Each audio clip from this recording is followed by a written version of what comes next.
እንደምናመሻችሁ ጊዜ 10 ሰዓት የምንጀምረው ከ10 ሰዓት ተኩል ሆኗል። ሁልጊዜ ብዙ ጊዜ ከእሑድ የቀጠለ ግን እንደ ልዩ አምልኮ ወይም እንደ ልዩ ጊዜ የሚቆጠር የሐሙስ ፕሮግራም ሁልጊዜ ያለን ቅዱሳን መጽሐፍ ከያዝን አንድ ክፍል ላይ አብረን እናወጣለን። የማቴዎስ ወንጌል ምዕራፍ 9 ከ35 ጀምሮ እናወጣለን። ማቴዎስ 9 እያወጣችሁ በዚህ ዘመን አስተዋይ የሚሆን ዝም ይላል የሚል መዝሙር አለ። እነን እያወጣችሁ ማቴዎስ 9ን እያወጣችሁ ቀኑንና አንድ ኢዮብ በመጽሐፍ ቅዱስ ታሪክ ውስጥ የተናገረውን ቃል አስቀምጣለሁ። ቀኑ ዛሬ መጋቢት 19 2017 ነው። ማርች 20 2025 ሐሙስ ከሰዓት በኋላ ያለን ፕሮግራም ነው። የተመቻቸ ህይወት እንዴት ይገኛል በሚል ስለተመቻቸ ህይወትና እዚህ መከራ ስለሚበሉ ኢየሱስ ክርስቶስ ወደዚህ ዓለም በስጋ በመጣ ጊዜ ስለነበረባቸው ፈተና የሚያሳይ ክፍል አለ። በኋላም ማርቆስ 4 ላይ መሄድ አይቀርም፣ ግን መጀመሪያ የማቴዎስ ወንጌል ምዕራፍ 9 ቁጥር 35ን አብረን እናወጣለን። እያወጣን ወደ ስራዬ ከመግባቴ በፊት በዚህ ዘመን አስተዋይ የሚሆን ዝም ይላል ታምራት ኃይሌ ሲዘምር። ምክንያቱም በጊዜው እሱ በሚዘምርበት ጊዜ ኃጢአት በትር ይዞ ወደ አደባባይ በወጣ ጊዜ ብዙ ጻድቃኖችን በችጋር ይመታ ዘንድ ብዙ ኃጢአተኞች ሲከብሩ አየ። ለዚህ ኃጢአተኞች ስለከበሩ ጻድቃን በሞ ምን ስለሆኑ በችጋር ስለወደቁ መለፍለፍ አይደለም የሚያስፈልገው፣ ዝም ነው። በዚህ ዘመን አስተዋይ ሰው ምን ይላል? ዝም ይላል። ኢዮብ የተባለ እንደዚሁ ጻድቅ እግዚአብሔርን የሚፈራ ፍጹም ሰው እንደነበረ ከምስራቅ ከሚገኙ በሞ ያው በዚህ በሕጉ ቋንቋ የተባረከ ከምስራቅ እሱ ታላቁ ነው። ያው የሕጉ መገለጫ ራስ ትሆናለህ፣ ትባረካለህ፣ ልጆች የተባረኩ ይሆናሉ። በወጣ በገባህበት በሞ የከበርክ ትሆን ተጽፏል። ከዓይነ በአንተ መካከል በሽታ አይኖርም ይቀጥላል። እንዲህ አይነት ነቀፋ ያለባቸው ነገሮች በብሉይ ኪዳን እንደምን ይቆጠሩ ነበር? እንደ መዋረድ ነው። አዲስ ኪዳን ሲባል በሞ መጣበታል። ምክንያቱም ያለነው በአዲስ ኪዳን ነው። ስለኛ ኢየሱስ ጀርባው 40 ጊዜ እንደተገረፈ ምንም ሳያጠፋ እሱ ታስሮ ማን ተፈታ ይላል? በርባን ተፈታ ይላል። እነኝን ስታይ ጻድቅ ሰው እንዲህ መሆን የለበትም። በሕጉ አንዳች የምትፈርዱብኝ አለ ሲላቸው ነበር እንዴ? አልነበረም። በእግዚአብሔር ልጅነቱ በስነ ስርዓት የሄደ ነው። በሕጉ መሰረት በስነ አይሁዳዊ ነው። ዘላን ይመስል ወደ ሳማሪያ ምናምን አልሄደም። ከኢየሩሳሌምም ምን አላለም። ከእስራኤል አካባቢም አልወጣም። ይህ ብቻ አይደለም። በ8ኛው ቀን ከመገረዝ አልፎ ጥሩ ወንድ ሰው የሚሆነውን እንጂ ወረበላ ወንድ እንዳልነበረ፣ ስራ የሚሰራ እንደነበረ፣ አናጢም እንደነበረ ይናገራል። አባቱ አናጢ ስለነበረ በተፈጥሮ ማንነቱም እንግዲህ ሁሉንም በመጠበቅ ሰው በሆነ ማንነት ውስጥ ይመላለስ የነበረ ነው። ለምን አነሳለሁ? የማነሳበት ምክንያት ኢየሱስ ክርስቶስ ወደዚህ ዓለም የመጣው ይህ አሁን የምንለውን በሰው ልጅ ላይ ያለውን መርገም ለማንሳት ለመረገም ነው። ኃጢአት የማያውቀው ለመሆን ለክፍያ ቤዛ ሊሆነን መጥቷል። የእግዚአብሔር መንግስት ቀድሞት መጥቷል። በመጥምቁ ዮሐንስ ጥምቀት ውስጥ ጽድቅን ሁሉ ይፈጽም ገባ። እንደ አካል መልክ የእግዚአብሔርን ፈጽሞ ገባበት። አብም ድምፅ አሰማ፣ የምወደው ልጄ ደስ የሚል አብርሃም አብሮት እንዳለ ይናገራል። ራሱ ልጁ በስጋና በደም እዚህ ዓለም ላይ ስለመጣ እኔን እመኑ እያለ ፊት ለፊት ይናገራቸው። አንተ ማነህ? በሞ ሰው ሆነ ማንን? ራስን አምላክ። ምክንያቱም ኢንካርኔሽን ሰው በሰው አካል ውስጥ የእግዚአብሔር ቃል ወይም መለኮት መጥቶ አያውቅም። ስለማያውቅ በጣም አዲስ ነገር ሆነባቸው። ስለዚህ የሰውዬ ምንድነው መሆን ያለበት ነው የሚሉት? መሞት አለበት። ምክንያቱም ስንት አምላክ ነው የምናውቀው? አንድ ነው። የኛው ከየት የመጣ ነው? በዚህ ላይ ደግሞ ትንሽ እኮ መንፈስ ቢሆን ጥሩ ነው። ምልክት ሰርቷል፣ ሙታን አስነስቷል። እነሱ እንደ አምላክ ሊሰራል የሚሉትን ነገር አድርጓል። 5 እንጀራ 2 ዓሣ ምን አድርጓል? ከዛም በላይ መስራት ይችላል። ግን መታወት ነው። እነኛ ፈሪሳውያኖችና ምኖች ብቻ የራሱ ደቀ መዛሙርቶቹ በጣም ይፈሩት ነበር። ከዚህ በላይ አንድ ቀን ባጠገባቸው ተራራው ላይ ለጴጥሮስ ለዮሐንስ ለያዕቆብ ልብሱ አንጸባረቀ። ሰው ማጥበው እንደ ብርሃን ሆነ ነው የሚለው። ከዛ ደመና ክብር ወረደ። ከዛ ኤልያስና ምን ወዘተ ሁላችሁ እዛ ሰፈር አይደለሁም። የምልክቶች መጨረሻ በኢየሱስ ተፈጽሟል። ዮናስ በአሳ ነባሪ ውስጥ ለ3 ቀን እንዳደረ ኢየሱስም በመሬት ምን ላይ እምብርት ላይ በ3ኛው ቀን ከሙታን ተነስቶ ለመጀመሪያ ጊዜ የትንሣኤ ዓለም ሕይወትን ለደቀ መዛሙርቶቹ አሳየ። በተዘጋ ቤት ሰላም ለእናንተ። አሁን የትንሣኤ ሕይወት ኑሩ ስንባል ነው እንግዲህ ችግራችን። ይህን የምለው ወደኛ አመጣዋለሁ። የትንሣኤ ሕይወት የሚባል ኢየሱስ ዘርግቶ ነው ሄደው። ከዛ መንፈሱ ይመጣባቸዋል። ከዛ በኋላ በዓለም ዳርቻ ሁሉ ምስክሮቼ ትሆና እንዴት በምን አይነት መልክ ወዘተ መንፈሱ በመጣ ጊዜ ሁሉንም ያብራር። ግን መንፈሱን ከመጠየቅ ይልቅ እነሱ ኮፒ ያደረጉት የነበረ ይከፈል የነበረውን የኢየሱስ ክፍያ ነው። እነሱም እንደ ኢየሱስ የሚከፍሉ ሆነው ነው ራሳቸውን የቆጠሩት። የኢየሱስ ክፍያና የጴጥሮስ ክፍያ አንድ ሊሆን አይችልም። እንደ ጌታዬ ከሞት ተከከል አይደለም ብሎ ጴጥሮስ ምን ብሎ ሞተ? በመስቀል ላይ ተዘቅዝቆ ተሰቀለ። ምክንያቱም በቃ እሱ ሊችለው የሚል የሱ መዋረድ። አሁን የኛ መዋረድ የእግዚአብሔርን ጽድቅ ይሰራል ወይ የሚለው ጥያቄ አስፈላጊ ነው። እስቲ አሜን። ጴጥሮስ ታውቃላችሁ በሕይወትም ሳለ ኢየሱስን ሊያከብረው በጣም ያላረገው ነገር የለም። እግሬን ልጠብ ሲለው እንዴ በለ እኔ አከብርሃለሁ እናትና አባትን ምን በል ተብሏል። ቱሽቃ የሆነ ጥቅሶች ያሏቸው ብዙ ክርስቲያኖች በአዲስ ኪዳን ላይ ማይሰሩ። አዲስ ኪዳን ላይ ሰንበት አይሰራም። አዲስ ኪዳን ብሉይ ኪዳን በሙሉ ሕጉ አይሰራም። ትልቅ ሰው ሲመጣ ተነስና ቆም። አጋንንት ያለበት ሰው ካለ አንቆምም። አጋጣሚ እኔም ትንሽ ዕድሜ ትልቅ ሆነ እንጂ አልቆምም። በልጅነቴም አልቆምም። ጌታን ከተቀበልኩ ወዲህ አንዳንድ ሰዎች ግራ የሚገባቸው ነገር ለትልቅ ሰው አልቆምም ስለገባኝ ኢየሱስ እነኛን ትልልቅ ሽማግሌ ፈሪሳይ ይንቃል ይሉታል። እንደውም ሊቀ ካህኑን ናክ ብለው አንዱ በምን መታው ይላል። ምን አረኩ አለ። ምን ተናገርኩና? ለምን ለሽማግሌ ምን አላረክም ነው? አልሰገድክም እንኳ ባይሆን አላከበርከውም። እንዴት መልስ ትሰጣለህ? ሲመልስ ሰጣለሁ እጋሙት አለቀ። ክርስትና አፈርደቼ በላ። ለምን? በጣም ብዙዎቻችን ክርስትናችን የብሉይ ኪዳን ነው። የብሉይ ኪዳን ክርስትና የለም። እንዲህ የሚባል ኪዳንም የለም። ኢየሱስ በ30 ዓመቱ መጥተው እኔ አብ ዘንድ የነበርኩኝ ስላቸው እንደ አንተ የሆንክ በሞ ስንት ዓመት ገና 30 ዓመት አብርሃም በፊት ነበርኩ ትለን ቀላል አሳበዳቸው። ውሸት ነው እንደ የተናገረው እውነት ነው። አሁን ችግራችን ምንድነው? በትንሣኤ ኑሩ ስንባል እኛ መኖር አንችልም። ለምን? በስጋና በደም ነኝ ብለን እናውጃለን። ይሄ መመንፈስ ይባላል። መንፈሳዊነትን መለማመድ አይሆንልንም። በትክክል ልንገር፣ አንድ ሽማግሌ መጥቶ ዛር ሊኖርበት ይችላል። በስጋ አባትም ሊሆን ይችላል። ኢየሱስ በቤት ውስጥ 2 ለ3 ልለይ ነው የመጣሁት ነው የሚለው። ብድግ ብለህ ጌታን ከተቀበል የብርሃን ልጅ ከሆንክ ወዲህ የጨለማ አባትህን ብድግ ብለህ አባቴ ስትል ራሱ ያስከፍልሃል። ትክክለኛው አሰራር። ለምን? አባታችን አንድ ነው። እሱም ቤት ነው። ስንቀበር ሞተናል።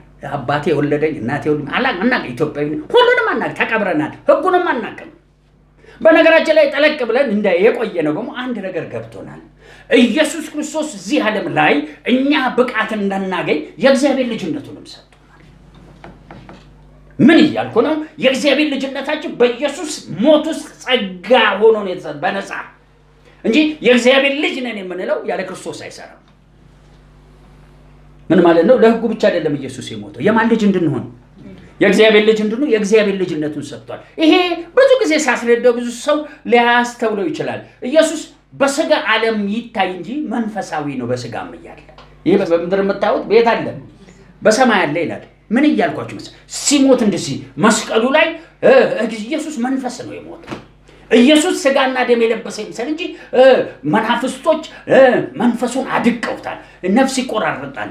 ነፍሱን በሚችሉት አስጨንቀውታል። ስጋውን በሞ ምን አድርገውታል? ገለውታል። በዚችን ቀን የተረገመ ነው የሚለው በሕጉ ይፈጸም እንጂ አብሮት የዚህ ዓለም ገዢ የተፈረደበት እዛ መስቀል ላይ። ስለዚህ የሞተልን ክርስቶስ ኢየሱስ ተፈጥሯዊና ሰው ብቻ አይደለም። የእግዚአብሔር ልጅነት ይሞታል የሚል ጥያቄ ብዙ ክርስቲያኖች ይጠይቃሉ። ጥያቄው ምንድን ነው? እንትኑ መናፍስን ናውጣ ብለህ እሳት ስትለቀበት ያቃጥለውና ይፈራርሳል። ያው መልሶ ስለሚገነባ እንጂ መንፈሶች አካል ያላቸው ይፈራርሳሉ። ኢየሱስ እኛን ወደማይፈርሰው እሱ ፈራርሶልናል። ወይም ሂብሩ ስለኛ ደቀቀ የሚል ቃል ጥሩ አማርኛው መድቀቅ ነው። ውሃ በረዶ ይሆናል፣ ውሃ ፈሳሽ ይሆናል፣ ውሃ ምን ይሆናል? ይተናል። ልክ እንዲሁ የሰው ልጅ አካል በእነዚህ ሶስት ነው። ስጋው ይቆረሳል፣ ደሙ ይፈሳል፣ መንፈሱ ይደቃል። በረዶ የሚሆነው አካላችን ነው፣ ተምሳሌት ነው። ነፍሳችን ምንድን ነው? ፈሳሽ ነው። ነፍስ በምን ውስጥ አለች? በደም ውስጥ አለች። ሶስተኛ መንፈሳችን ይደቃል፣ ወይም ውሃን ምን እንደሚተን የመትነን ባህር ልክ ሲገሰጽ አንዳንድ መናፍስ ከሰውየው ውስጥ ብሎ ይሄዳል፣ ይታወቃል። እንደምንድን ነው የሚሄደው? እንደሚተን እንፋሎት ነው የሚሄደው። ከዛስ ራእዩ ዓለም ግን ምን ይሆናል? ሰውነቱ ስጋ አለው፣ መንፈስ ስጋ አለው፣ ዘላለማዊ ስጋ ይባላል። አሁን መላእክት ለዘላለም ይኖራሉ፣ አይሞቱም። ስጋቸው ግን እዛ መንፈሳቸው ላይ ያለው ብጭቅጭቅጭቅ ይልና ይቃጠሉና ይሰቃዩና ተመልሶ ይሰራል። ምን ስለሆኑ? ዘላለማዊ አካል አላቸው በሉ። አሁን ሲኦል በኋላ ጥልቅ ውስጥ የሚጣለው ሰይጣን ያኔ ስጋው ሲታደስ እንደገና ያቃጥለው ለዘላለም ነው። እንደገና ይጠመዋል፣ እንደገና ይረባዋል። በቃ ነን ስቶፕ ይባላል። ኢንፋይናይት ዘላለማዊ መሰቃየት ተጽፎልናል። አሁን ምንድነው ችግራችን? ወደ ውስጥ ፔኔትሬት ወደ ውስጥ መግባት አለመጃ ሜዲቴሽን ከሌለን ወደ ውስጥ መግባትና እንደዚህ መረዳት አንችልም። ወዴት እየገፋሁት አሁን እየገፋሁት ያለው ፍሬ ነገሬ አሁን ወደሚሄድበት ለመሄድ ፍሬ ነገሬ ምንድን ነው?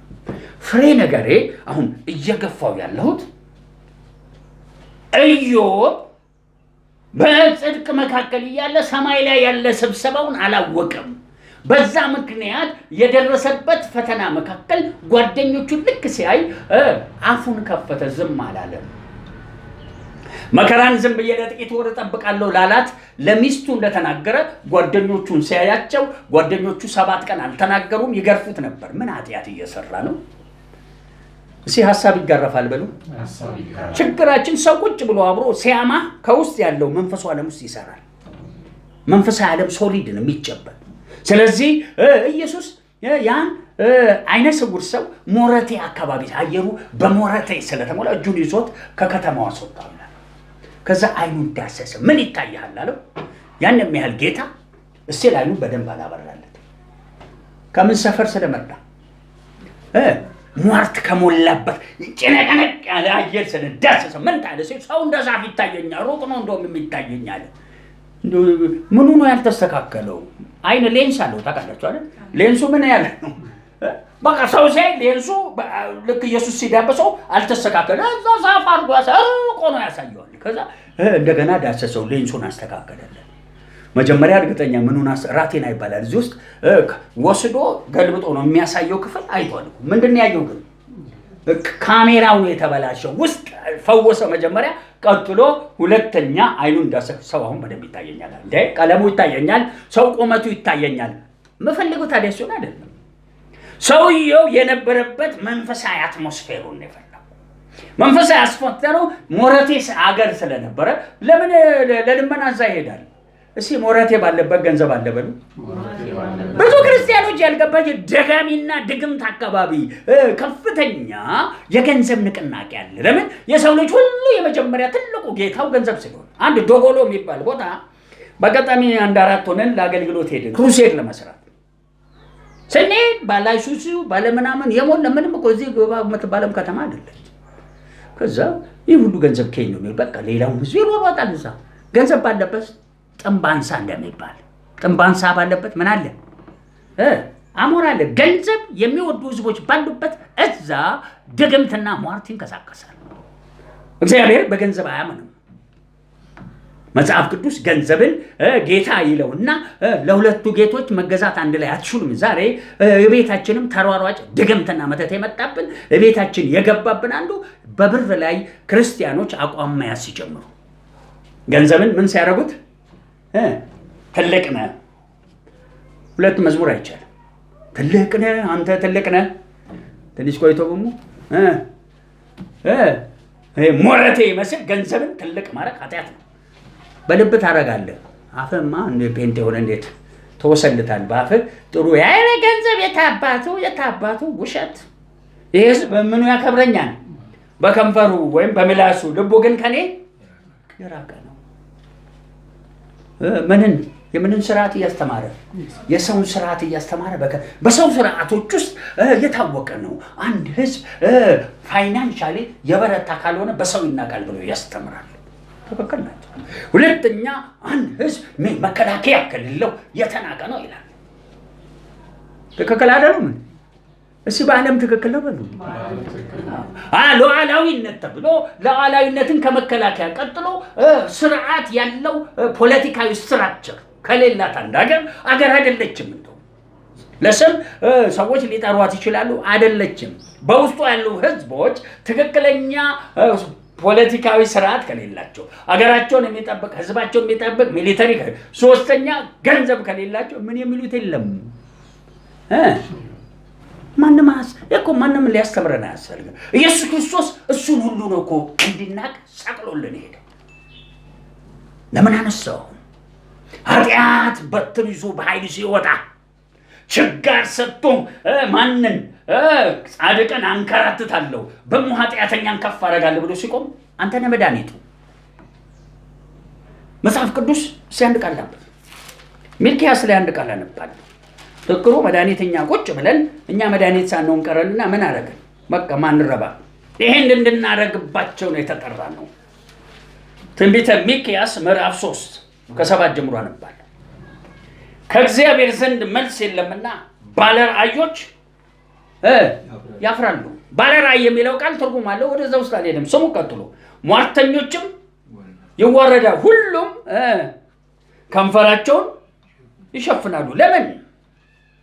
ስሙት ቀጥሎ እኔ ግን በደሉን ለያዕቆብ ኃጢአቱንም ለእስራኤል እነግር ዘንድ በእግዚአብሔር መንፈስ ኃይልና ፍርድን ብርታትንም በእግዚአብሔር መንፈስ ምን ተሞልቷል? ሲያይሉ ለእግዚአብሔር ነው በሉ። ሁለተኛ ምን ተሞልቻለሁ? ፍርድ ምን ማለት ነው? አመፀኛና ሟርተኛ ባለበት መካከል ኢየሱስ በጊዜው ገና ሊፈርድ ስላልሆነ ከሟርተኛ ሰፈር አወጣውና አይኑን እንዳሰሰው ደግመን እንዳትሄዳለው። ያችን የሟርተኛ ሀገር እኮ ይለቃት እንዳይመስላችሁ ቀርቶሷል። ወዮ ቤተልሔም፣ ወዮ ቤተሳዳ፣ በአንቺ የተደረገው ታምራት በነነዌ ተደርጎ ነው ቢሆን ኖሮ ከስንት ቀን በፊት ምን ገብተዋል? እንዴት ከገሃነም እሳት ታመልጫለሽ ይላል። ከገሃነም እሳት ፍርድ ቤተልሔም አታመልጭም። ኢየሩሳሌምስ የባሰ። ለምን? ኢየሩሳሌም በጊዜው ኢየሱስ መጥቶ ምልክት አድርጎባታል። ታዲያ ወዴት እየገፋሁት ነው? ቤተ ክርስቲያን ኃይልን ፍርድንና ሶስተኛ ምንን ተሞልታ ብርታትን ተሞልታ በእነኚህ ሞራቴዎች ላይ ፍርድ ማድረግና በገንዘብ መመካት ከንቱ ሟርተኛን ባለራእይን ሁሉ መጥረግ ነበረባት ቤተ ክርስቲያን። ምኖች ስለጠፉ ነው? ሚክያሶች ምን የሚያደርጉ በእግዚአብሔር መንፈስ ኃይልና ፍርድን ብርታትን ተሞልተው የሚገለባብጡ ስለጠፉ ነው። ዘመኑ በደጅ ነው። እግዚአብሔር አንድ ጊዜ ሰማይን፣ ምድርን፣ ባህርን፣ የብስን እናውጣለሁ እንዳለ እግዚአብሔር አውሎ ንፋስ ያስነሳል። ውቅያኖሶች ይናወጣሉ። ህዝብ ማለት ነው። መሬት ይናወጣል። ምክንያቱም የውቅያኖስ ውሃ መሬትን ሲነካው ይሰነጣጠቃል። መሬት ደግሞ የአፈር የሆነ ማንነት ነው። በሙሉ አንድ ጊዜ ያናውጣል። መጽሐፍቱ እንዲህ ይላሉ፣ ከቀደመው ክብሬ ይልቅ የኋለኛው ክብሬ ምን ይላል? ይበልጣል። ቀጥሎ ብሩም ወርቁም የማን ነው? የኔ ነው ይልና ብሩና ወርቁን አምጥቼ ዘረግፋለሁ። ምን ማለት ነው? የሰው ልጅ የተመካበትን ሁሉ አዋርዶ ብርና ወርቅ መሬት ላይ ቦታውን ማን ይይዛል? እግዚአብሔር። ታዲያ የሚለው መልእክቱ ምንድነው?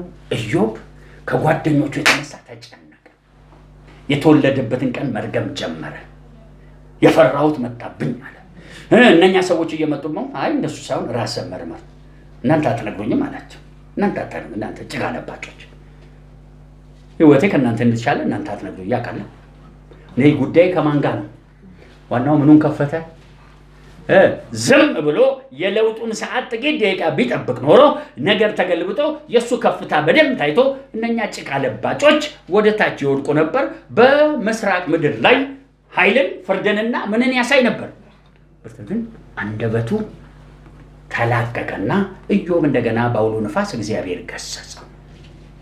ታዲያ ወዴት እየሄድኩ ነው? አሁን የምፈልገው ከዚች ከዝማሬዋ ጀምረና ዝም ካልክበት ቦታ አፍን ስትከፍት ኢዮብ እንዲህ አለ።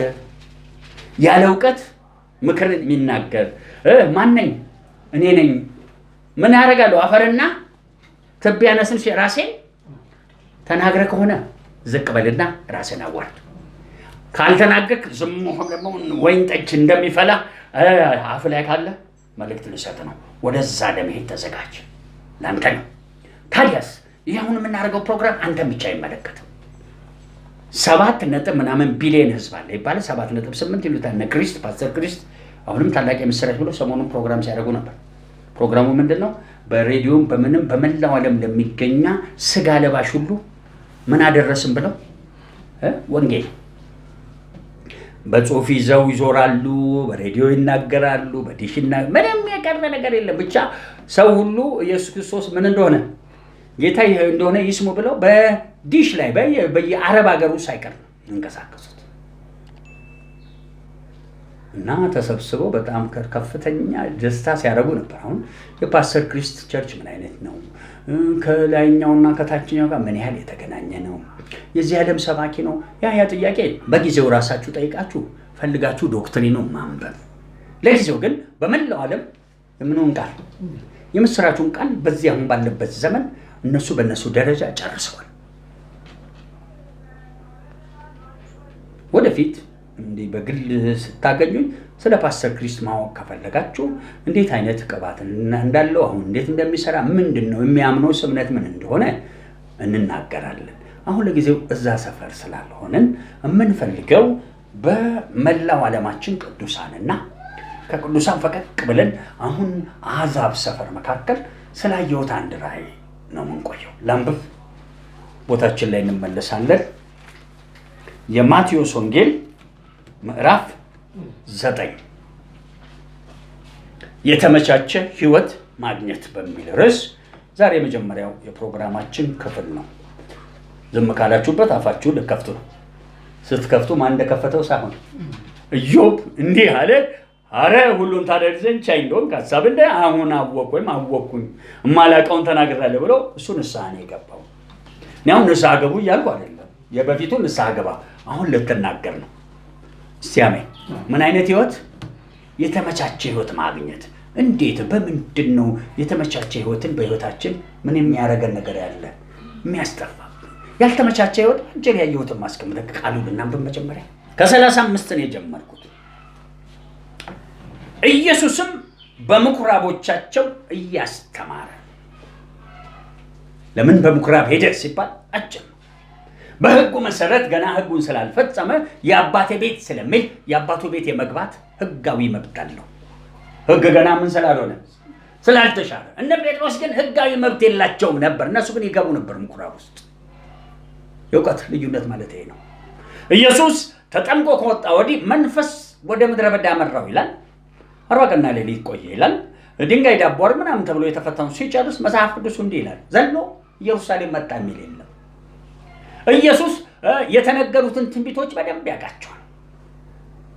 እስቲ መንፈሶ ነበር በሉ፣ ድገሙት። የመጨረሻ ሁሉ ነገሩ መንፈሳዊ ነው። ዘም ብሎ አዘርበጬ አይደለም። አዘርበጬ ይባላል ወይም ዘርፈሽዋል። ዘም ብሎ መንዘራፈፍ። ልክ 40 ቀንና ሌሊት ጨርሶ የእግዚአብሔር መንፈስ ሲነዳው ወደ ቤት አልሄደም። ምን ሰራ? ኧረ ሰው ምን ይለኛል? መብላት አለብኝ። ምን ተብሎ ተጽፏል? ማይሰራ አይብላ። አንተ ጥቅስን ኪስ ከተትልም። በመንፈስ ቅዱስ የምንመራ ህዝቦች እንጂ ለመረዳት ልብ ለማቅናት ለፍጹምነት ተጽፎልናል መጽሐፍ ቅዱሱን ይዘን የእግዚአብሔር መንፈስ የቱ ጋ ነው ብለን እንጂ የምንሄደው ምን ብለን ተጽፏል እያል ይሄ ደረቅ ክርስት አጽም ማለት ነው። መጽሐፍ ቅዱሱን ብቻ ይዞ የሚሮጥ አጽም ነው። አጽም ደግሞ እኛ ዴድ ወክስ የሚባል ፊልም አይታችሁ ታውቃላችሁ? ዴድ ወክስ የሞቱ ግን በህይወት ያሉ አጽም ናቸው። ሌላ ስራ የላቸው፣ ሰው መብላት ብቻ። የዘመኑ ክርስቲያን እንደዚህ አይነት መልክ ነው ያለው። ዞምቢ ይሏቸዋል፣ ጥሩ አማርኛው። ዞምቢ ማለት የኖሩ ይመስላሉ፣ በመዋል ሞቱም፣ ግን ምን ያደርጋሉ? የሰው ስጋ ይበላሉ። ይኮ ደንበኛ በዘመኑ ይሄ መጽሐፍ ቅዱስ ቴዎሎጂ ያወቅን ያሉት ከዘመን ምንም ከመጽሐፍ ቅዱስ ጋር ምንም አይነት የመንፈስ ንክኪት የሌላቸው ክርስቲያኖች ልክ እንደነኛ ናቸው። ሰው ይፈራል እንዲህ ስል። እኔ በዘመኔ ሁሉ አንዳንድ ጊዜ አንዳንድ ክርስቲያን ሰው አጽም ነው ያ ጥርሱን እንዴት ይንቀሳቀሳል ይላሉ። ሙት አይደለ እንዴ?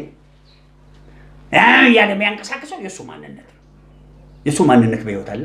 ግን የተቀበለው የእግዚአብሔር ቃል ላይ ሕያው ሆኖለት ጸጋ ለብሶ እንዳይሰራ መንፈሱ አብሮት የለም። አጽሙ ነው ያለው የእግዚአብሔር ቃል። የእግዚአብሔር ቃል ሎጎስ ይባላል። እሱ ላይ ስጋ ሲለብስ ምን ይሆናል ማለት ነው? ጸጋ ተቀበለ ይባላል። ሰው የተጎዳችሁ ሰዎች ያለው እዚህም እንግዲህ አንዳንዶቻችሁ በኢየሱስ በምድራዊ ነገር የጎዳችሁ ላይ ጣልቃ ይገባል።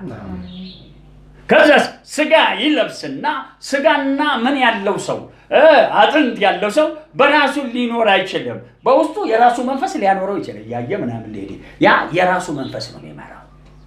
እኛ መጽሐፍ ቅዱስ ላይ ደግሞ መንፈስ ቅዱስ ለሚፈልገው ስራ ለዩን መንፈስ ቅዱስ ነው መምራት። ስለዚህ ሶስተኛ የሚያስፈልግ ነገር አለ። የሚንቀሳቀስ ኃይል አለ። ግን ሶስተኛ ይሄ አጥንትና ስጋ እንዲንቀሳቀስ የሚመራ ኃይል የሚያስወጣ የማን መንፈስ? የእግዚአብሔር መንፈስ። ልክ ላይ ስትሆን አሁን አንተ ሰው አትበላም። በአንተ ላይ የሚሰራው የህይወት መንፈስ ያለው የማን መንፈስ? የእግዚአብሔር መንፈስ።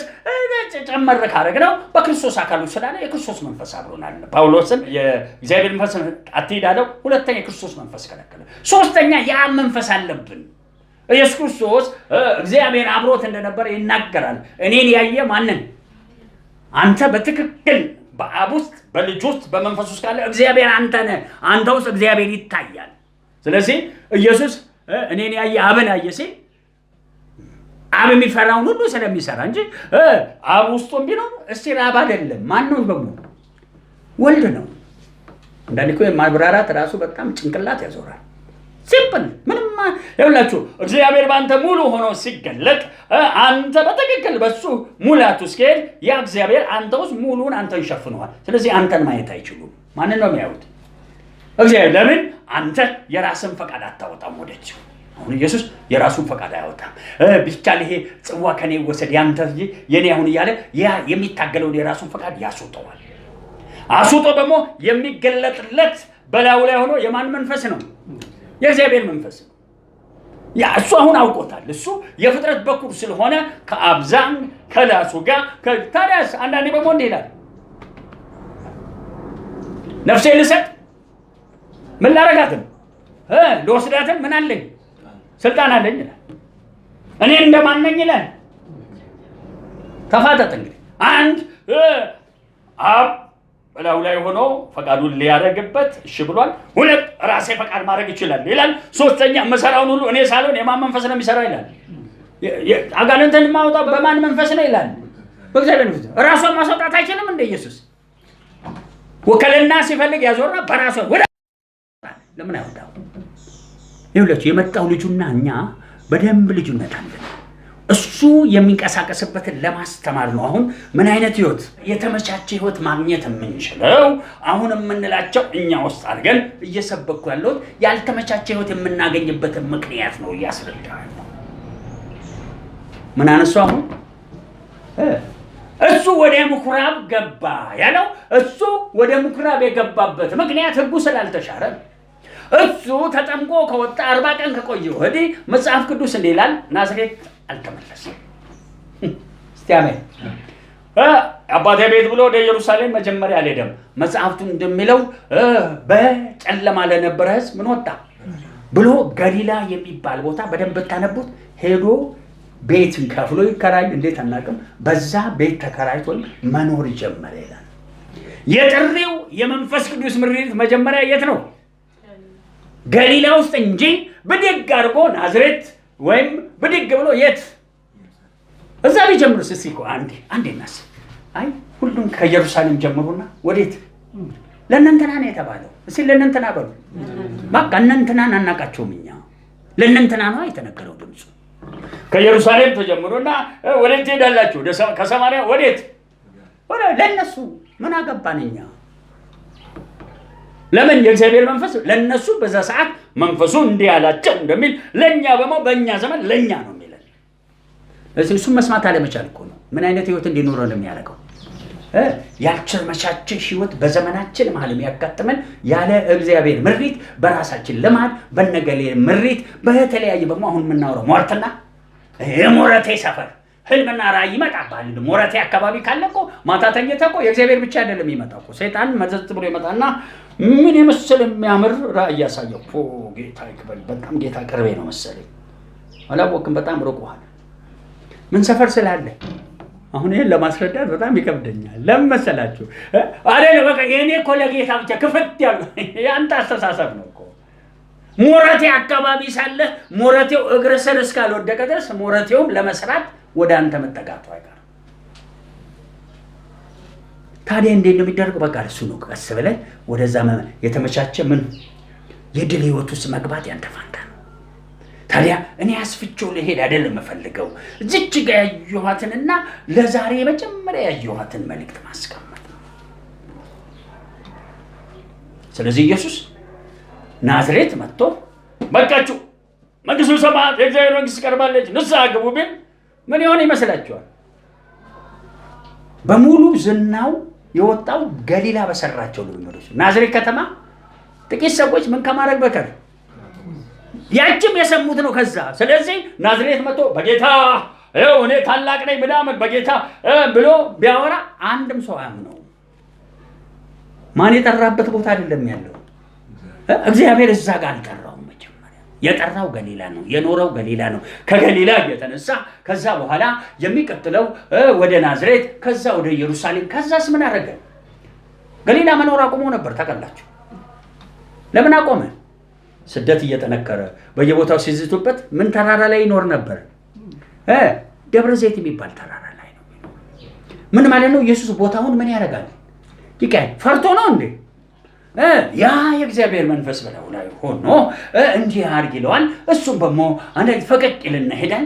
እንደዛ የተደራጀ መንፈስ ላዩ ላይ ነበር። አንዳንዴ በለስ ያይና ይረግማል። አንዳንዴ አሳጥምድና 2 ዲናር ክፈል ይላል። ምን አይነት ኑሮ ነው ኢየሱስ?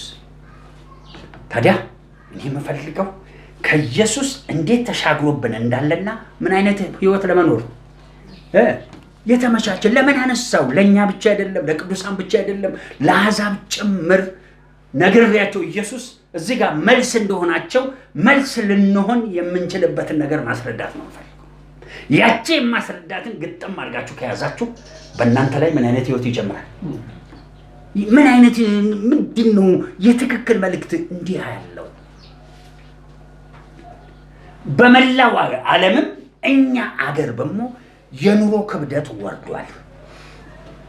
አሁንም አይሆንም። በሌላ ቋንቋ በተደጋጋሚ ኢትዮጵያ ውስጥ ትልልቅ ባንኮች ከሩቅ አገር ይገባሉዋል። አይኤምኤፍ ባዘጋጀው ዶላር ኃይሉን ጨምሮ የኢትዮጵያ ብር እየወደቀ ባለበት በተደጋጋሚ በራእይ ያየሁትን መሬት እንዲህ እየተቆፈረ የኢትዮጵያ ሕዝብ እየገባ ከዛስ ከላይ የተቀመጡት ሽንት ሲሸኑባቸው ያለው ውርደት ማለት ነው።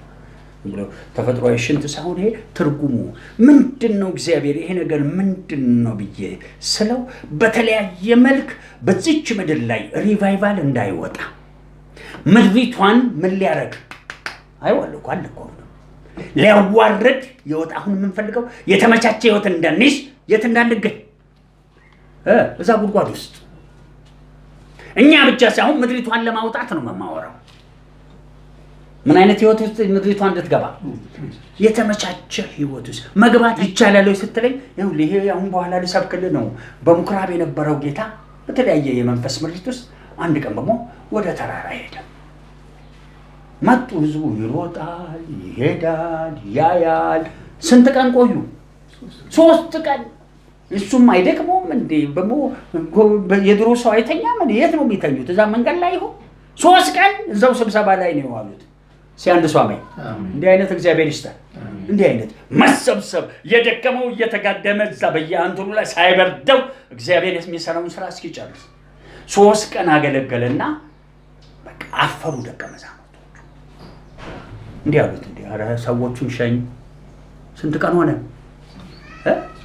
3 ቀን። ምን ላይ ናቸው? ምን እያልኩ ነው? እስኪ ጫና በለው። ምድራችን ጫና ላይ ነች። እናንተ ቢገባችሁ ባይገባችሁ ካወራሁት አንበጣ ካወራሁት ትንኝ ዶጎበያ ምን ከሚባለው ሌላ ምድሪቷ በኑሮ ብቻ አይደለም በሞት ጦርነት ውስጥ ነች። በዚህ መሃል ደግሞ ያየሁትን ራእይ ገና ላስቀምጥ ነው። ከቢምቢው ከምናምኑ ተጨማሪ ይሄ በየክልሉ በየምኑ በየመንገዱ ላይ በምንም የሚሞተው ወረርሽኝ አለ። መሬት መንቀጥቀጥ ደግሞ አፍጦ መጥቷል። አዲስ አበባ የምትሰሙት ነው። በየፎቁ ላይ ድድድድ አንዳንዱ ምን እያደረገ ቲክቶክ እየሰራ ተመደቱ እየተንቀጠቀጠ ነው። እንዴት ይሻለናል? አንዳንዱ በኢየሱስ ስም ይላል። ከዛ ደግሞ በጣም ሲፈራ በአብ ወልድ በመንፈስ ቅዱስ። የቀረው ምንድን ነው? በአላህ ማለት ነው የቀራቸው። ሰው ሲደናበር እንዲሁ ነው። ሁሉንም አማልክት ምን ይላል? የሚያድን አንድ ነው። ሁሉ አማልክት ያድናል እንዴ? ግን በቃ በጌታ በኢየሱስ ስም አለ። አሁንም ይቀጠቀጣል። አልቆም አለው። አሁን በኢየሱስ ካልተቻለ በማን? በስመ አብ ወልድ ከዛ የሚባል ነገር አለ ያለ በሃይማኖቱ አለ። አሁንም ይሄዳል። ወደ ሶስተኛው አልሄደም። ለምን? እኛ በ83 ኢህአዴግ ሲገባ ፍንዳታ ስለነበረ እስላሙ ቆቡን እያወለቀ ገብርኤል ይላል። ያኛው ደግሞ ያገኘውን ብቻ ሁሉም ሰው ከሞት ምን መሆኑን ነው የሚያውቀው። መትረፉ በምንም ይትረፍ ብቻ የትኛውም አምላክ ያትረፈን ነው እንደሚባል ክርስትና የለም። መሬት መንቀጥቀጥ ሳይመጣ እግዚአብሔርን ቀድመ መያዝ። አሁን የምናወራው በኢየሱስ ስም ወደ ተደላደለ ህይወት መሻገር ይሆናል። እኛም ብቻ አይደለም፣ ከተማው ላይ ያለውን ህዝብ አይደለ፣ አገሪቷ ላይ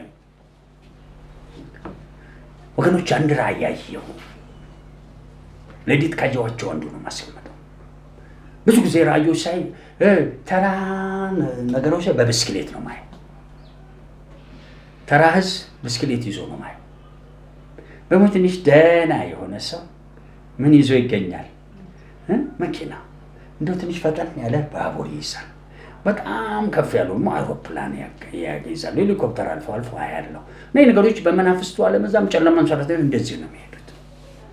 ይሄን ማውራው አለ የሚሰማኝ ነው የምነግራችሁ። ይኸውላችሁ ድል የምነሳው ብዙ ሰው የሚያውቀው በምንድን ነው? ሄዶ በመስራት ስሩ ተብሎ ተጽፏል። የሆነ ነገርና ጠመንጃና አንሰን ነው ተሳሳት። ዕቃ ጦራችን ሰማይ ነው። ይህን ሰማያዊ ጦራችንና መልአካችን ተንቀሳቅሰዋል። የተንቀሳቀሱ እነሱን ነው እንጂ የምናንቀሳቀሰው። ይሄ ነገር መውደቅ አለበት ከኢትዮጵያ። ይህንን ያመጣው ማን ነው ሲባል አንዱ ሰይጣን ነው። ምንም ጥያቄ የለውም። ሌላው ደግሞ ህዝባችን ይከሰሳል። የገዛ ህዝባችን ይከሰሳል። አሕዛብም እንዲሁ በጨለማ ውስጥ ስላሉ ይከሰሳሉ ይላል መጽሐፍ ቅዱስ ይላል። በዚህ መሃል ሪቫይቫል እንዳይወጣ ደግሞ የጨከነ ሰይጣን ይህንን ክብደት አምጥቷል። የኢትዮጵያ ብር $1 2 ብር ከ7 ሳንቲም ነበር እኛ የምናውቀው። ከ7 ሳንቲም 2 ብር የኢትዮጵያ ዶላር ነው የሚባለው። አሁን የኢትዮጵያ ሽንቶ ይባላል። እንዲህ ልበለው ገና $1 ወደ 200 ብር መግባቱ አይቀርም። 130 ደረሰ መሰለኝ። አሁን 128 ነው። ብላክ ማርኬቱ ላይ 160 ወይም 150 ነው ያለው። ገና ይቀጥላል። ትልልቅ ዶላር ኃይል ያላቸው 1 ባንኮች፣ 2 ኢንቨስተሮች፣ 3 ምኖች የውጭ ሀገር ዜጎች እንደ ኢትዮጵያዊ ለመኖር የፋይዳ ነው የተባለው አይነት መታወቂያ አይናቸው ተብሎ እንዳንተ ገባ ሲሉ አንተ ሞላጫ ድሮም ደሃነ ኢየሱስ ከሌለ ምን አይነት ህይወት ሊኖር የተመቻቸ ስለማችል እነሱ በላይ ላይ መሰልጠን ይጀምራል። እና ጫማዬን ጠረቅ ትባላለህ ወይም በየሆቴሉ ምን ትሆናለህ? ያበደ ምን ለማግኘት ከዛ ቁልፉን ሲወረውር በየአሜሪካ ሄደው የኛ ህዝብ የሚያደርገው አንዳንዱ ትኬት ቆራጭ ነው። አንዳንዱ ምንድን ነው መኪና ቁልፍ ተቀባይ ነው። አንዳንዱ ካፍቴሪያ ውስጥ አስተናጋጅ ነው። አንዳንዱ ሳኒቴሪ ኢንጂነሪንግ ይሉታል። በጣም አሪፍ አይተዋቁማ። ሳኒቴሪ ኢንጂነሪንግ የሚሉት ምን መሰላችሁ? አሜሪካ ሀገር ሲሰራ ከታች ቱቦ አለው። ከፍተኛ ቱቦዎቹ አንዳንዴ ይደፈናል። የሽንት ቤት ቱቦ የለም እንዳለ የዛ ሀገር ቱቦ ጋንግ ነው። መንገድ ነው እንደራስ ወርደሁን ከዛ ምናቸውን ይዙና የተዘጋ ቦታ አካፋቸውን ይጠቀለቅ ቆሻሻ በሙሉ ብለው ያስከፍቷሉ።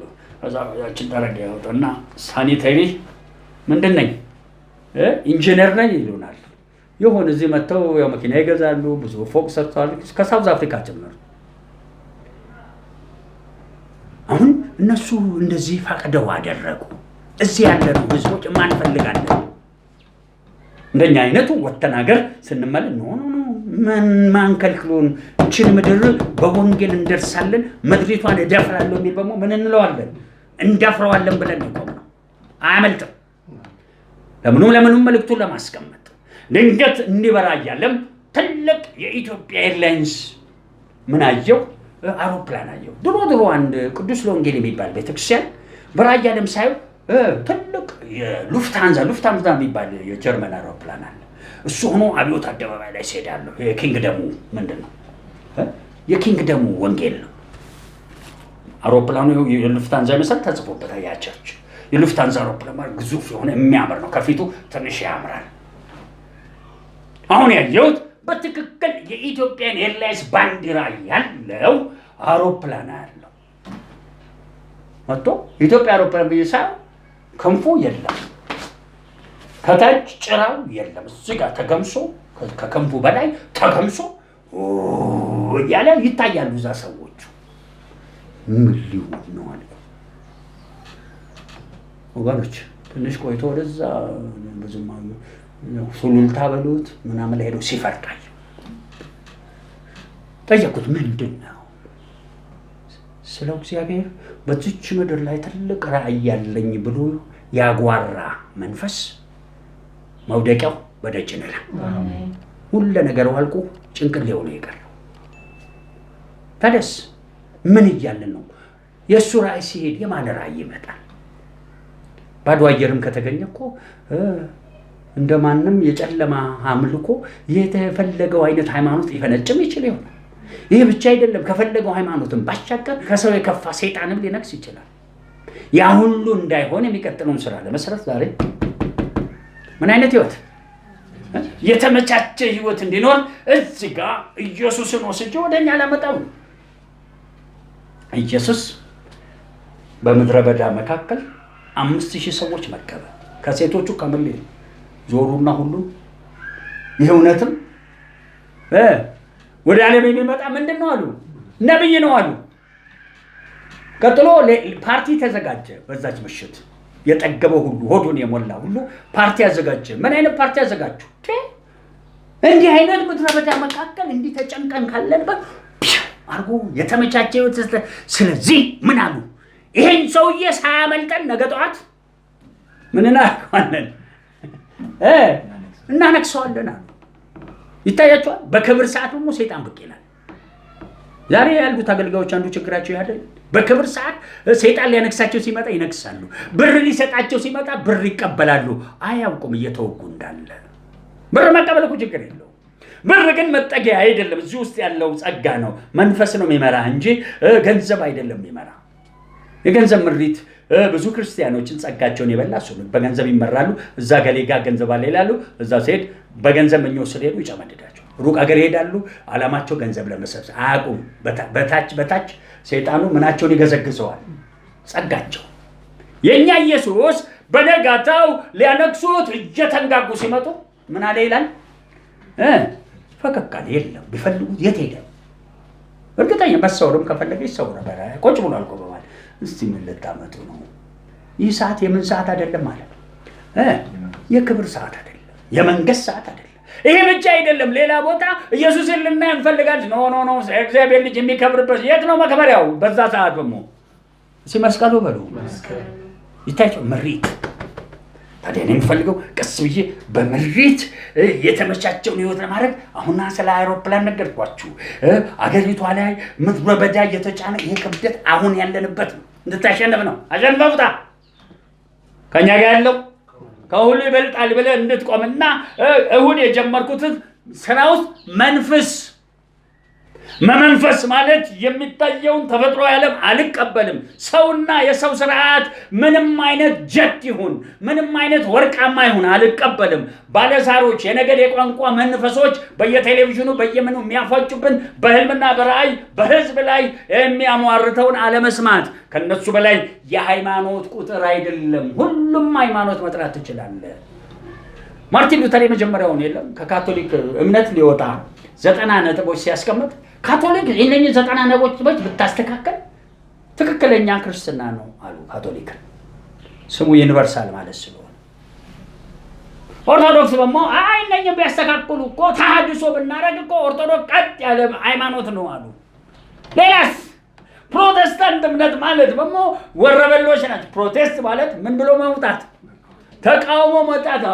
ፕሮቴስታንት እንደዚህ ካላችሁን እኛም ትንሽ ስሙን እናስተካክላለን። በምን ቢያሳምሩት በስም አይዘል ስም ብቻውን አይሰራም በሉ። አይሰራም። ተግባር ይፈልጋል። እምነት እንኳን ያለ ተግባር ሙት ነው ቀርቶ ስምማ እንደውማ ጭራሹ። ከዛስ አይ አሉና ፕሮቴስታንት አይደል ሜቶዲስት ነን፣ ክርስቶስ በተራራ ላይ የሰበከው ጠጥ ብለን የምንከተል፣ ተራራው ላይ የነበረ ስብከት የመንፈስ ቅዱስ ሙላት ምናምን የለው።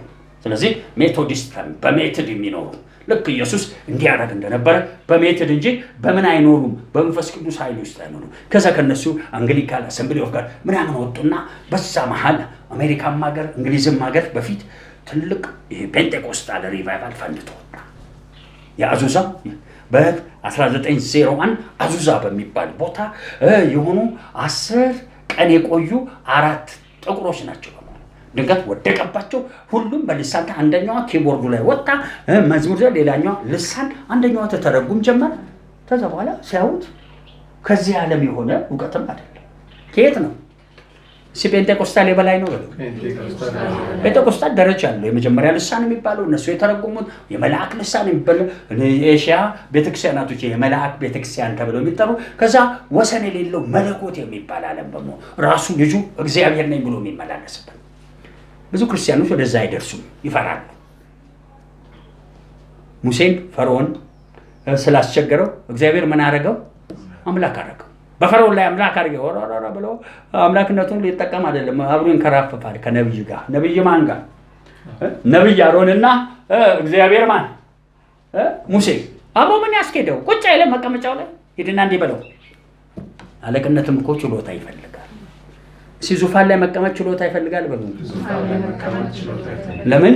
የጽድቅ ፍርድ ለመፍረድ መጠንቀቅ ይፈልጋል። ምክንያቱም ዙፋን ሊገለበጥ እንደሚችል ማወቅ ጥሩ ያመጣቁት ነው። በዓለማችን ላይ ያሉ መሪዎች ዙፋን እንዴት እንደሚሆን ስለማያውቁ መልሶ ይገለበጣል። በጽድቅ ፈርደው ልጆቻቸውን ብቻ አይደለም የሚፈለገውን ሰው ቢሾሙ እኮ ከመንግስት ወደ መንግስት አንድ መንግስት ምን ይል ነበር? ይሸገበጥ በሽታ ያሳየኛል ይነቀል ካለመመቻቸት ወዴት? ወደ መመቻቸት መሻገር ሊያመጣ ነው በሁሉም። ታዲያ እኔ የምፈልገው ይሄ ሁሉ እንዲመመታ እንጸልይ ነው። ቆመ እስቲ አሜን። ተነቅሎ ይሄዳል። ኢየሱስ ክርስቶስ በዛ ምድረ በዳ ያ ሁሉ ህዝብ አብልቶ እንደጨረሰ እዚች ምድር ላይ የአውሮፕላን ወድቆ ይቀራል። ሁለተኛ ይሄ ብቻ አይደለም፣ ህዝብ ላይ ተጭኖ የነበረ በቅርብ አዋጅ ሰው ወጥቷል። ሰምታችኋል አይደል? በባንክ በኩል እንዴት ያስተካክሉት? ምክንያቱም ዶላሩ ወደዚህ ተቀያየረና መፍትሄ ሲፈለግ ተበድረው የነበሩ የባንክ ሰዎች በሙሉ ከእንግዲህ ወዲህ ፐርሰንቴጁ ይጨምራል። በ12 ተበድረውት ከነበረ በ25 12 ሲደመር 12 24 ዶላር ስንት ስላጠፈ ከዛ ጥቂት በመው ጨምሮ የለ ከዛ 25 አደረጉት። አንድ ድሮ የተበደረ ሰው ከዚህ ወዲህ የሚከፍለው በየወሩ በጥፍ ከጥፍ አልፎ ነው። ስለዚህ ተበድሎ የተሻገረ ሰው ሁሉ ማንቁርቱን ይያዝ። እንዲህ ያሳየኛለሁ። ኧረ ብዙ ሰው ስኳርና ደም ብዛት ሊይዘው ነው ያሳየኛል። ብዙ ተበዳሪ ሰዎች መክፈል ስለምን ማምረትም አልቻሉም፣ ሊያተርፉ ስላልቻሉ ያላቸውን ሊተፉ ነው። በስንት ፐርሰንት ተብሎ 25። ስለዚህ ጭንቁት ሊገቡ ነው። ከዛ የምታውቀው መበሳጨት፣ ደም ብዛት፣ መበሳጨት፣ ስኳር፣ ቀጥሎስ በሽታዎች። የዛሬ ዘመን ሰው ሆስፒታሉ እኮ የበዛው በትንሹ በአሁን ዘመን እኮ ያሉ በሽታዎች በትንሹ መነሻ 5 ነው። ስንት አይደለም አንድ ነው ለቀራ እኮ 1 እና 2 የሚባል በሽታ ከዛ ከ5 9 ያላቸው የታይቀር ይበለኝ። አንዱ አገልጋይ አንድ ሰሞን ጥያቄና መልስ የተቀባ እኮ ምን ይመስል እኔ 9 አይነት መድኃኒት እየወሰድኩ ነው አለ። ምን ነው ሲሉ 9 አይነት ምን አለብኝ የሰማችሁ ነው። እናንተም ብትመረመሩ በነገራችን ላይ እንዳትረሱት። እሺ መነሻ 5 በሉ። መነሻ 5 የሆነበት ትውልድ ውስጥ ነው ያለ ነው። በአንድ በሽታ ሰው የማይመጣበት በ5 ይጀምርና 9 የሚባል 12 ያው ታውቃለህ 12 ሐዋርያት ማን ነው የሚባላሉ ዶሮ ወጥ ሲሰራሉ 12ቱ ምንድነው ናቸው? ምኖች ናቸው? 12ቱ ሐዋርያት ናቸው አለ። እንደሱ እንፈላሰት እንጂ እኛም ወገኔ የብዙዎች በሽታ ወደ ስንት እየሄደ ነው? 12 9 ሳነስከው 12 በአምስት መንገድ ቀልድ አይደለም፣ እየቀለድኩ አይደለም። እንደ ቀልድ ልናገረው እንጂ እየቀለድኩ አይደለም እኮ። ብዙ ሰዎች ድካም በሽታ አይመስላቸው ያለ እድሜያቸው ያረጁ ወጣቶች አታውቁም እንዴ እንዳሉ። ሽበት ማውጣት ብቻ አይደለም፣ መንፈሳቸው ያረጀ ነው። ምን ማለት ነው? ስጋቸው እንደ ወንድ ወይም እንደ ሴት አይደለም፣ የደከመ ነው። በሽታ አንድ። ሁለተኛ አንዳንዶቹ ምን የሚያህል ምን አድርገዋል? አያዩም። ያለ መነጽር ማንበብ አይችሉ። ያለ መነጽር በሽታ ስንት በቀጠል አንዳንዶች ተቀላችሁ ኬክ ሲበሉ አለርጂ ናቸው። አለርጂ የሆኑ ሰዎች ሞልተዋል ዛሬ። በሽታ ስንት። እኛ በእኛ ዘመን እኛ ስለናንተ አናውቅም። በእኛ ዘመን ግን ለመታመም ጭቃ እንበላ ነበር። መታመም አቅቶን ቀርቶ ምን ሊለን በልጅነታችን ስኳር የሚባል ደም ብዛት የሚባል እንደዚህ አይነት ነገር እንደዚህ።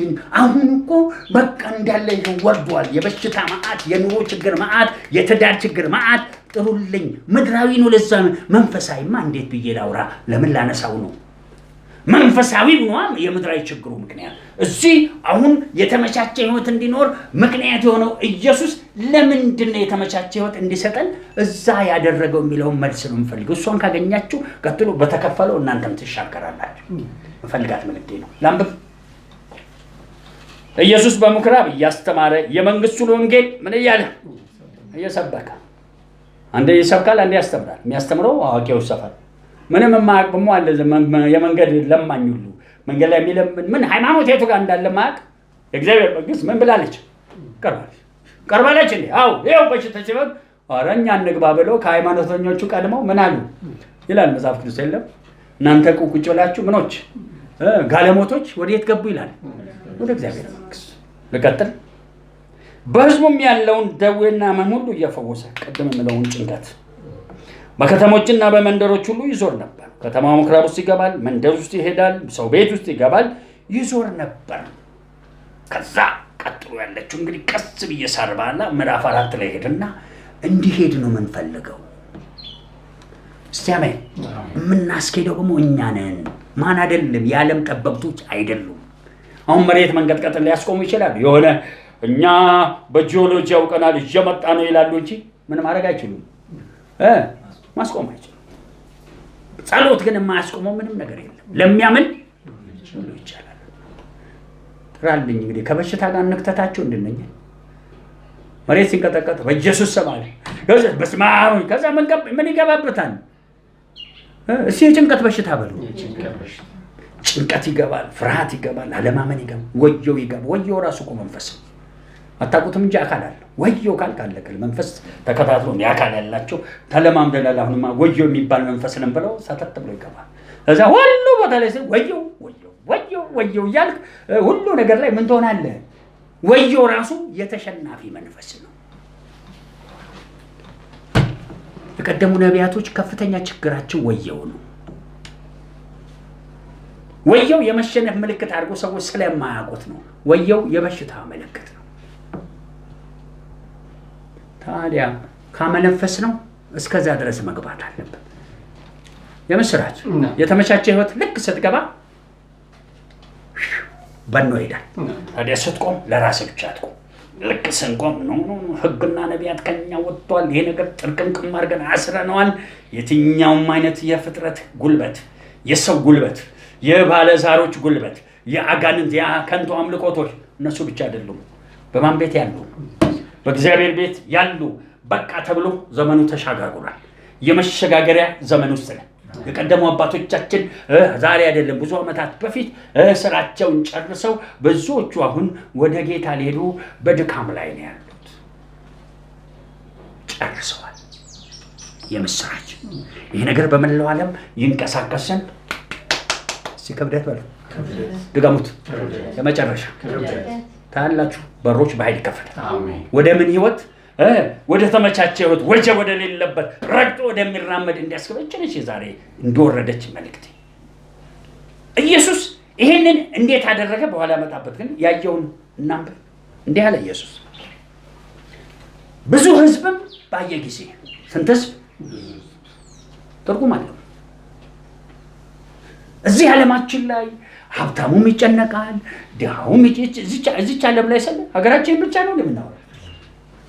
ሰሞኑን መቼስ ያው ፖለቲካም ባይሆን እንደው እናንተ ምን እንደምትወላ አላውቅም። ዩክሬንን ያገባያታል። ኬቭ የምትብዩ የራሽያ ጻት ተብሎ ያያል። ምን እናርግም ከሆነ ምን ያርጉ?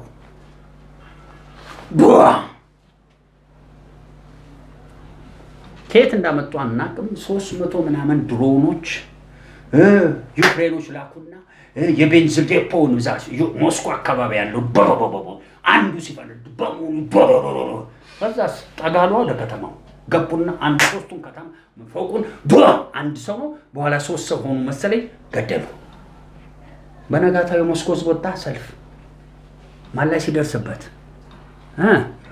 ራሱ ላይ ወገኔ። ለዚህ ዝም በሉ ብለው ጽድቅን መፍረድ ጥሩ ነው።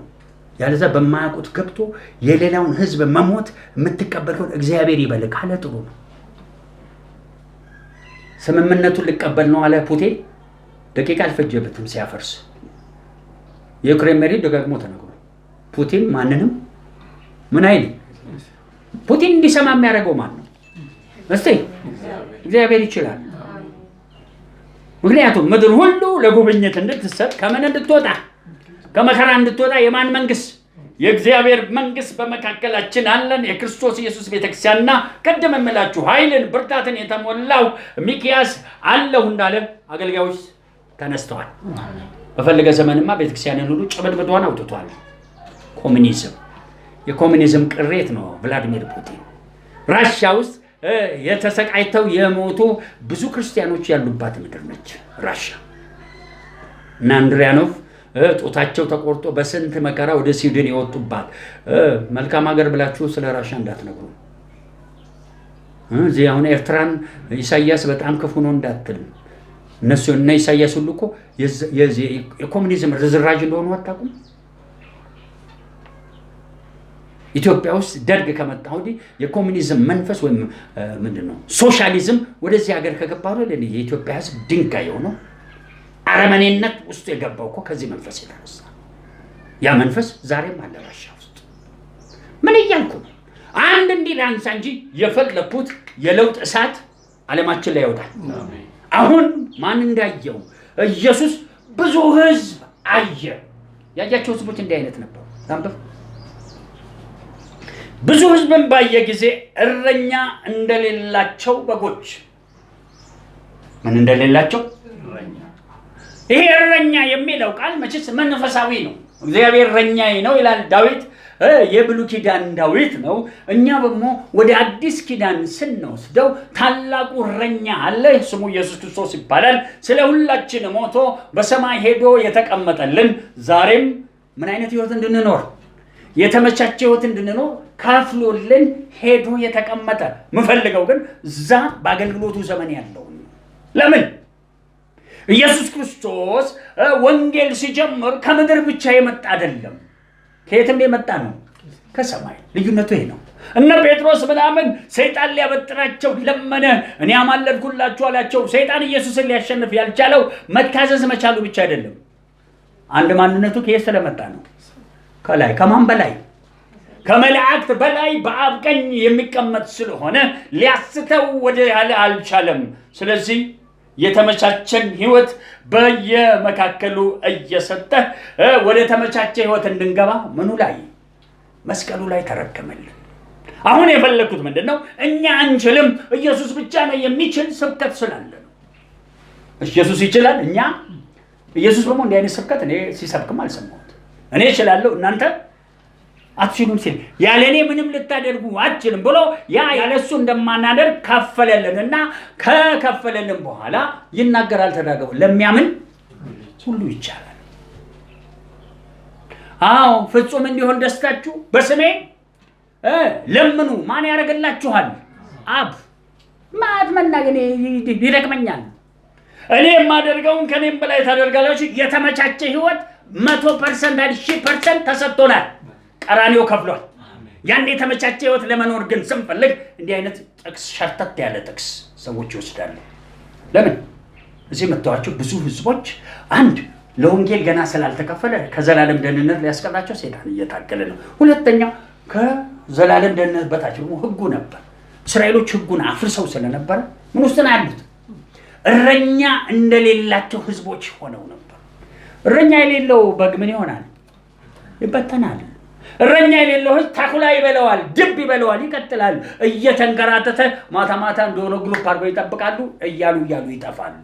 እረኛ የሌላቸው ምኖች? በጎች። ኢየሱስ እረኛ እንደሌላቸው በጎች ሁለት ነገር አየ። ላንብብ። ክብደት ትሄዳታለች። ለምን? ተከፍሎልናል። ለምን? እግዚአብሔር የሪቫይቫል ዘመን እስካመጣ ድረስ ሰይጣን አስመስሎ የገለጠው ነገር በሙሉ መቆፈሪያውን የቆፈረበት፣ ደዌና በሽታ የዘረጋበት፣ ረሃብ የዘረጋበት አንቀበለው። የኛ ምድር ላይ የምንማረው ትምህርት፣ ምድር ላይ የምንሰበሰበው የጦር ሰራዊት፣ ምድር ላይ ቁጠርልኝ ተራ ነው ሁሉ። እሱን ትተን ከላይ በሆነው በክርስቶስ ሞትና ትንሣኤ ኪዳን ውስጥ ያለ አንድ ራሱ መለኮቱ እግዚአብሔር ካንተ ጋር ይሆናል። ሁለት በቀኙ ያለ መካከለኛ ሆኖ ክስህን ምንን መሰናክልህንና ጠላት እንዳይገዛልህ ያስቸገረን ሁሉ ያሸነፈል ኢየሱስ አብሮ ነው። ይህን ነገር ሊፈጽም ባለ 50 ቀን የወረደው ጴንጤቆስጣል መንፈስ የሆነው መንፈስ ቅዱስ ከኛ ጋር ነው። ስለዚህ ከኛ ጋር ያለው ከሁሉ ከበለጠ ሲከብደትን አልሰማም በል፣ ደግሜም አልሰማም በል፣ ሶስተኛም አልሰማም በል፣ አራተኛም አልሰማም በል፣ ሺህ ጊዜም አልሰማም በል። 100% 1000% እኛ እግዚአብሔር ተናግሮናል። ይኸው ዛሬ ነገርኳቸው። አንድ ትግራይ ውስጥ የወረደ ቢንቢ ገና ይወድቃል። በኢትዮ ኤርትራ መካከል እገባለሁ ያለ አንበጣ ሁሉ ይመታል። ግን ያ በክርስቶስ ኢየሱስ ጉብኝት ውስጥ ነው። እነኚህ በጎች ምን እንደሌላቸው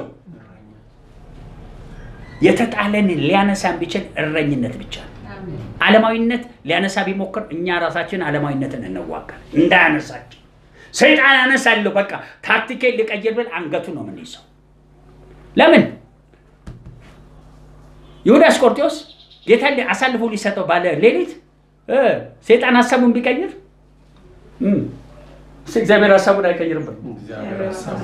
ልድገመው፣ ብዙ ሰው አይገባውም ይሄ አይነት አሰራር። ይኸውልህ ዲያብሎስ ዲዛይን አለው፣ እቅድ አለው። አንዳንዴ በራእይ ዓለም እንዲህ ያለው ለመልካም አስመስሎ ፖዚቲቭ ይሰራና ሰተት ብለህ ከገባለት በኋላ መቅጣት ይጀምራል። ኔጌቲቭ አሁን ፖዚቲቭ አድርጎ ኔጌቲቭ አድርጎ ፖዚቲቭ፣ እሱ እንደሚፈልገው እንዳይሰራ የበላለው ስሙ እግዚአብሔር ነው። ስለዚህ ፖዚቲቭ አድርጎ ኔጌቲቭ አደርጋለሁ ሲል የጀመራትን ፖዚቲቭ ጆሮውን ይዘን እንዲፈጽም ነው የምናደርገው። ለክፋት ያሰባት አንድ መጽሐፍ አነበብኩ። አይ ሊቭ ባይ ዘ ኤክስፔንስ ኦፍ ሰይጣን፣ በሰይጣን ሂሳብ እኖራለሁ የሚል አንድ አገልጋይ አነበብኩት። አንዳንዱ ለካ ፈረንጅ ደፋር ነው። እንዴት በሰይጣን ክፍያ ይኖራል ሲል ቀስ ብዬ ሳየው ፖዚቲቭ ብሎ ሰይጣን ኔጌቲቭ ሲያደርግ ጆሮውን ይዘና የት ይመልሳታል? ፖዚቲቭ ላይ መልሶ በሰይጣን ሂሳብ የእግዚአብሔርን ፈቃድ ይፈጽማል። ይህን ነገር ጊዜ ወስጄ እንዲህ አይነት መረዳት አሁን እኛ የምናውቀው የጥቁሮች ነው። ትንሽ ሴንድ ባክ ቱ ዘ ሴንደር የሚባል የዊነሮች ትምህርት አለ። ሟርተኛ ሲያሟርትብህ ምን በልበት መልሰ ሟርቱን ላከው። እንዲህ አይነት እኔ የደንቆሮ እርግማን እለዋለሁ። እግዚአብሔርን መስማት ይፈልጋል። መልሶ ምን ለማድረግ ለመገን መልቀቅ አያስፈልግም። ማንን ነክቶ በሰላም ይሄዳል። ግን ሁሉ ነገር ከምን ጋር መኖር አለበት? እስኪ ምሪት በለው ድጋሙት። የመጨረሻ ምሪት ይፈልጋል። ስለዚህ ያነበቡ መጽሐፍ ኢየሱስ ምን አደረገ? አሁን አጠቅሽ የምሰጠው እሱ አሳልፎ ይሰጠኛል አለው። ልክ ሲሰጥ ሰይጣን መቀየር ይችላል። አሰርቆ ንስሐ ላይ ያስገባው ንስሐ ይገባል። ንስሐ አይገባም። ባስጀመረው አመፃ ኔጌቲቭ ሌብነት በዛው ነው እንዲጨርስ ማንን እንዲሸጥ አደረገ። እኔ ገብቶኛል ስለእናንተ አላውቅም እንጂ በማንኛውም ሲስተም ውስጥ ሰይጣን እኛ የምንገዛውና የምናዘው በሰዎች ህይወት ላይ ጌም ላይ እንዳይጫወት ጣልቃ እንገባለን። አንድ እግዚአብሔር ሰው ከኔ ተገን ይባል ብዙዎቹ ይልቁታል፣ እዛው ይናቁት እነሱ፣ እኛ ግን እንቀበላለን። ድንገት እያገለገልኩ አለ ወንድሜን አየሁት ሊሰቀል እየሄደ እንዲህ ሰው ሊሰቀል አንዴ ጥቁር በግ ሆኖ ያለው አንዴ ሊሰቀል ሲሄድ ያለው የቤታችን ጥቁር በግ ነው አለ። ጥቁር በግ ማለት ማንንም አይሰማ። ከዛ እያገለገልኩ ምን አድርገህ ነው የምትለኝ እለዋለሁ። እኔ ለያገለግል ገሰጸለታለሁ። ከዛ እያገለገልኩ በኢየሱስ ስም አልኩና ቀጠልኩ። እነሱ ምን ማድረግ ነው ይመስላል። ከዛ እኔ ቀጠልኩ። ለካ ወንድሜ ልክ ይህን ስገስጽ ሄዶ ያ ኔጌቲቭ አሰርተው ምን ሊያደርገው ሊያሰቅለው የነበረ መንፈስ ቷ ብሎ ተመቶ ከዛ ገባ እየሮጥኩ ሄዶ ልሰቀለው ምን እንደነካ ሮጥ ገባዋል። ከዛ አገልግዬ ጨርሼ ቁጭ ብለን ስናወራ ይገርምሃል እኮ አለ ልሰቀል ሄጄ ዛሬ ተረፍኩ አለ። እሱ ያውቃል ልክ ልሰቀል ባለ ሰዓት ያን ሰቃይ ምን አድርጎታል? እስኪ የሰይጣን ገዥ ነን በሉ፣ አስፈርደንበታል በሉ። እንደዚህ አይነት ይኸውላችሁ ከሰይጣን በላይ የሚሆን አስተሳሰብ ያለው ቅዱሳን ነው የምንፈልገው። እንደው ሰይጣን ሲበበጀሱ ከሱ አምልጫለሁ እንዲህ የሚል ፈሪ ጴንጤ አንፈልግም። ሰይጣን ኦልሬዲ የዛሬ 2000 ዓመት ምን አይነት ህይወት እንዲኖረን የተመቻቸ ህይወት እንዲኖረን ጨለማው በሙሉ ከእግራችን በታች ምን ሆኗል? ስለዚህ ከኛ ጋር ያለው ከሁሉ ይበልጣል ብለን ይሄ ነገር እየሄደ ነው። ባናው ይሄድ ከኛ ላይ ይሄዳል። ከሀገሪቷ ላይ ኔጌቲቭ አሳይቶ ሰይጣን ቀይራለሁ ቢል ማጅራቱን ይዘነዋል። ሰዎች ወደ ደህንነት እስኪመጡ ድረስ የጀመራትን ካለ እናስጨርሰዋለን። እሱ ሁሉ ለበጎ ይሆናል በሉ። ገብቶናል። እሱን ለምንወድ እንዳሳቡ ለተጠራን ነገር ሁሉ ለበጎ እንዲደረግ በዛ ቃል ኪዳን ውስጥ አለን። እሱም በጎ የሚባለው ዝም ብለ አየር ላይ የምታወራው አይደለም። እሱ የሁላችን በኩር ይሆን ዘንድ እንደወሰነ እንዲሁም እኛን ምን ያደረገን ዘንድ በኩር ያደረገን ዘንድ ምን አድርጎናል? ጠርቶናል፣ መርጦናል፣ አጽድቆናል፣ ምን ብሎናል? ስለዚህ እኛ ሰይጣን አያታል እቺን ጥቅስ ጠቅሶ አንተን እሱ ከወደድከው እንዳሰብ ነገር ሁሉ እናቃለን። ነገር ሁሉ ለበጎ የሆነው እስከ መከበር ነው። ጆሮህን ቆንጥጠን ወደ ምን አትወስደንም? ይሄ አንዳንዱ ሰው በቃ በሞተ ለጌታ እሱ ለሞት እንዳሰብ ለተጠራው ለምንድን ነው? እንዲህ አይነት ሰባኪ አይደለንም። ለበጎ ነው ሲል ጆሮን ቆንጥጠን እንይዛለን። እኔንማ አገለኝም ምን ጥቅስ አጠቅሰ እሱን ለሞት እንዳሰቡ ለተጠራ ነገር ሁሉ የትኛው ነገር ክፉም መልካሙም ሁሉም ሲባል ነገር ያለው እግዚአብሔር ባንተ ህይወት ሊያልፍ ከፈቀደው መከራ ውጭ ሰይጣን መከራ እያመጣ የማን ፈቃድ ቢለን እሺ ከተመቻቸ ህይወት ውጭ አልቀበልም። ለምን አሁን እያስረዳው ነው። ይሄ የምንሰብከው ኢየሱስ ህዝቡን አየ። በህጉም ተጥለዋል፣ አይሁዳይነት ተጥለዋል፣ በሰው ማንነት ተጥለዋል፣ ተፈጥሮ ጠማባቸው። ለምን በህጉ መሰረት የተረገሙ ሆነዋል። እሰች ማን ነው እንግዲህ በተረገሙ መሃል ያ ሁሉ ምኩራብ እየሰበከ የተመቻቸ ህይወት ውስጥ ከተታቸው። አሁን የምፈልገው የተመቻቸውን ህይወት ሙሉ ሊያረግላቸው የዘላለም ህይወት ሊያረግላቸው ወደ ሞት ይሄድ ስለነበረ እንዲህ የሚል ቃል ተናገረ። ሲያምረና ነው ብዙ ዝም በየጊዜ እረኛ እንደሌለበት ተጨንቀው ተጥለውም ነበርና ምን አለላቸው? አዘነላቸው።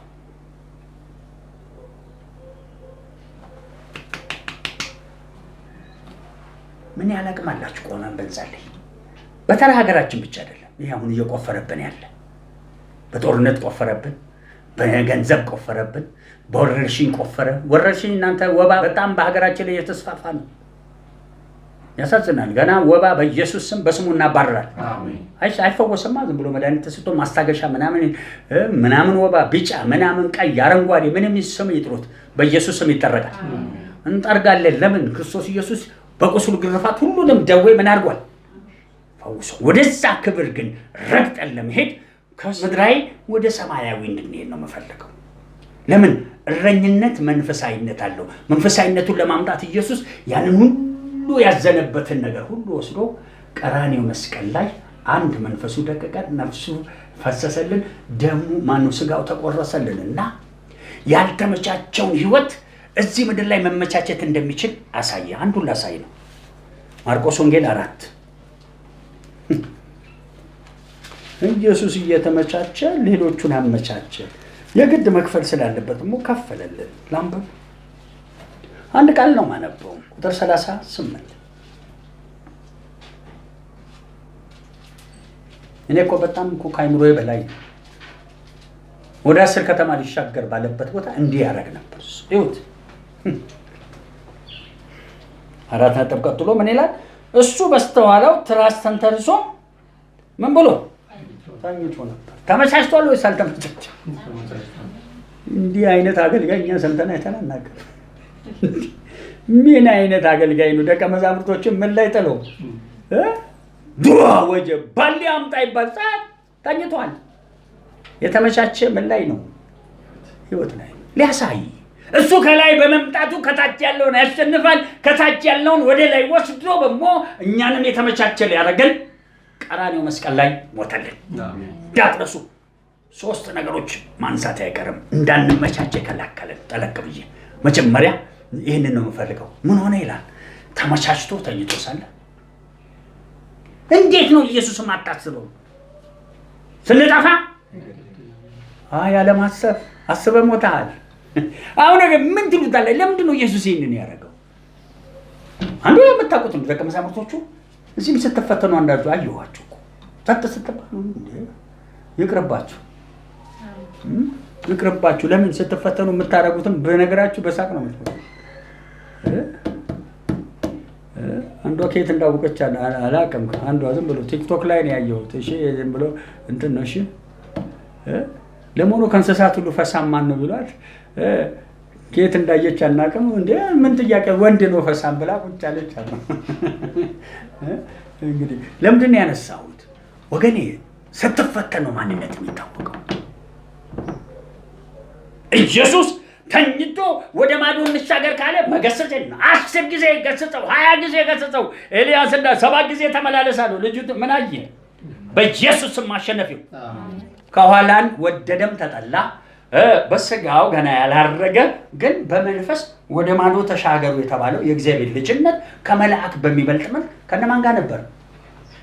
ከነ ጴጥሮስ ጋር ነበር። ግን እነ ጴጥሮስ ሊሻገሩ አልቻሉም፣ መሻገር አልቻሉም። ለምን አልቻሉም? አያምኑትማ። ሲፈትናቸው በቃ ከዛ እነሱ እዚህ ተኝቶ በምን ላይ እየኖረ 3 ነገር አየው። እናንተ ሁልጊዜ እንዳትረሱ ፍጹማን እንድንሆን የሞተልን ኢየሱስን ብቻህን ያዘው። 2 ህብረትህን አስተካከል።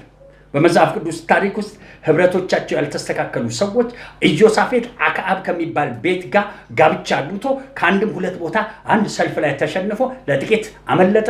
ከአክዓብ ልጅ ጋር መርከብ ሰርቶ መጽሐፍ ቅዱስ እንዲህ ይላል፣ መርከቡ ተሰበረ፣ ስኬታቸው ምን ሆነ?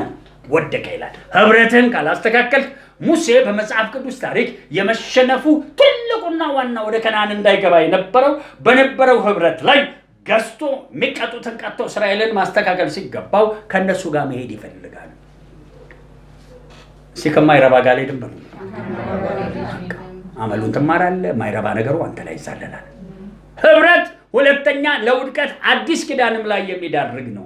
በጴንጤስም በማይመች አካሄድ ከማያምኑ ጋር ከተጠመድክ ነግሬሃለሁ፣ ልንገርህ፣ የተመቻቸ ህይወትህን ይወስዱልሃል። ይሄም ከፍተኛ ሁለተኛ ከእግዚአብሔር ጋር የተመቻቸ ህይወት ልታረግ በሞቱ በትንሳኤ በኪዳን ውስጥ ገባና ይታወቃል። በሮች እንደዚህ አሁን እንደማየው ክፍት ነው። አሁን ማውራው ይሄንን ይሄ እዚህ ጋር ያለው አንተ መጀመሪያ አንተ ገንጥለው ውጣ። ኢየሱስ ስንት ሆኖ ነው ገንጥሎ ይወጣ? አንድ ብቻው በሉ ገንጥለው ውጣ እንጂ ምክንያት አታብዛ። ከዛ የተመቻቸ ሁለት ላይ ሆነ ህብረት ካጠገብህ ካለ ከመላእክ ጋር ለምን አይሆንም? ህብረትን ተጠንቀቀ ካላረክ ወገኔ ሁለተኛ የምትመጣው በማይመች አካሄድ በመግባት ነው። 3ኛ ሁልጊዜ በፍጹምነትና በሚመች መንገድ ላይ ከሆንክ በኋላ ህብረትን ካስተካከልክ በኋላ ያለ እግዚአብሔር ምሪት ይህም መንፈስ ሰሞኑን በሞዚያ ያየዋለሁ። ይሄ ግልሙትና ቀንበር እኔ ዛሬ ያያጀሁት ነው። ከየት እንደመጣብን ነው ማይገባኝ። ቀንበራ ያለው እዚህ መመጣውን በኢየሱስ ከከተማው ላይ ይመታ። ይሄ እኮ አንዳንዴ ፊልም ኢትዮጵያ ውስጥ አይታችኋል። ድራማ የኢትዮጵያ ድራማና የሆነ ፊልም ከሆነ ቦታ ተመርቶ ከሆሊውድ ወይም ቦሊውድ ምናምን ውድ ይመጣና ሰዎች ልክ ሲያዩ ከተማው በአንድ መንፈስ ወይ ግልሙትና ይመታል ወይም የሆነ ብቻ አለባበስ። እኛ ቸርች እንዴት ገባ ነው ጥያቄ። እኛ ቸርች እንዴት ሊገባ ይችላል? አይዋለው። ይሄ ማወራላችሁ ቀንበር ምን ማለት መሰላችሁ? በደምብ ስሙ። የሽምግልናን ክብር ይዞ እያለ የአባትነት ክብር እያለ የስፒሪቹዋል ሃዝባንድ ነው ዋይፍ ክብር ወይም ይሄ የሙሉ ሰው ማንነት እያለ ከሱ የወረደ ጉርምስና መንፈስ ማለት ነው። ሴሰኝነት የሴት ብቻ የወንድ አይደለም። ሴሰኝነት የገንዘብ አለ። ሴሰኝነት የልብስ ጣዖት አለ። ሴሰኝነት የቤት አለ። ሴሰኝነት ብዙ አይነት ነው። እሱን ቀንበራ ያለው ሊጎረመሳችሁ እንደገና ገና ወደኋላ ጥጃ ይመስል ጥጃ ሲፈቷት ምን ታደርጋለች? ትዛለልብናለች። የምን መዛለል ነው? አይዋለው እዚህ መመታውን በኢየሱስም የሚዛለል መንፈስ ይመታ። አሜን። አለ ካየሁት አለ ማውራው አደራችሁ። አንድ በፍጹም ዓለም ውስጥ ሁለት ህብረትህን አስተካክል። ሶስተኛ ከህብረትህም ጋር ይሁን ከምትሄደው እግዚአብሔር ጋር እንቅስቃሴህን አስተካክል። የኢየሱስ ማሸነፍ ከምኑ ጋር የተገናኘ ነው? ከእንቅስቃሴ ምንድን ነው? ወደ ማዶ እንሻገር አለ እግዚአብሔር ተናግሮ። 10 ከተማ ወንጌል ያስፈልገዋል። ሲራመድ ተደላድሎ ባለበት እነኛ ምናምንት የሆነው ቢጫጫሁም ተነሳና ገሰጸው። እናንተ እምነታችሁ ወዴት ነው አለ። ወደ ማዶ ምን አሉ? እንቅስቃሴው ምን ስለነበር ትክክል። ለዛም እንዳትረሱ ኢየሱስ ክርስቶስ ገና በሁሉ ስፍራ መገኘት አቅም እያለው አንዳንዱ በዚህ በስሪ ዳይሜንሽን ውስጥ ማብሮ ነበር። በፎርዝ ይሰራል ሲፈልግ በስሪ። አሁን እኛ ግን ተጠናቀናል። ስሪ ዳይሜንሽን ሁሉ ተሰቅሏል።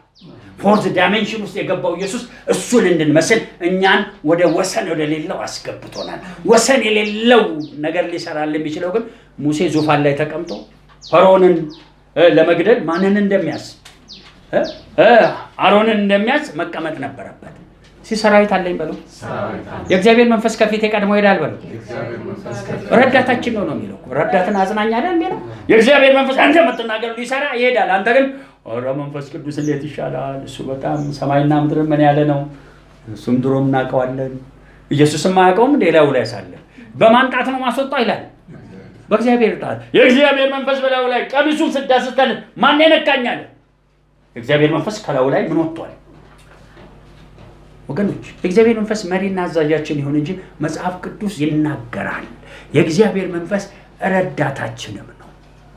በደከምን ጊዜ ምን ሊያደርገን ራሱ ቃቶ ልክ እንደኛ ሆኖ ማለት ነው። በነገራችን ላይ አንተን እግዚአብሔር አድርጎ እሱ በአንተ ውስጥ እንደ እግዚአብሔር ሊገለጥ ያንተ የመረዳት ችግር ምን ያደርጋል? እንቅስቃሴህን እስረኛ ታደርጋል። ዞምቢ እስረኛ ከመሆን ጌታ ይጠብቃል። እንቅስቃሴያችን በማን ምሪት? ሁልጊዜ ምን አይነት ህይወት ይኖረናል? የተመቻ። ስለዚህ ይህን ክብደት የማየውን ክብደት እግዚአብሔር ምን እንዲያደርግልን እንዲያንከባልልን የዛሬ ሐሙስ ልክ ስትቆሙ አትብሩ። ልክ ኢየሱስ በምድረ በዳ መካከል 5,000 እንደመገበ ይህ የሚመቻች እሳት ያልፋል። ታዲያ ስትቆሙ ይህን ተራ ብቻ ለአንተ ካረክ አንተ ለመለ ድንቢጥ ነህ። የልዑል የእግዚአብሔር ልጅነት መልክ በትንሣኤው ተሰጥቶናል። ያለንበት 21ኛው ምዕተ ዓመት ነው። እንደ 21ኛው ምዕተ ዓመት አስበህ ልክ ስቆም አፍሪካን፣ ልክ ስቆም ዓለምን ያንሳታል። ልክ ስቆም ሰማያዊ ስፍራ ጀምሮ እስከ ጥልቁ ድረስ ልክ ስቆም ከፀሐይ መውጫ የትኛውም ስፍራ የተመቻቸ ይሆን ዘንድ የእግዚአብሔር መግዛት ምን ይል ዘንድ ይጸና ዘንድ ብትል እንዲህ ያሳየኛል።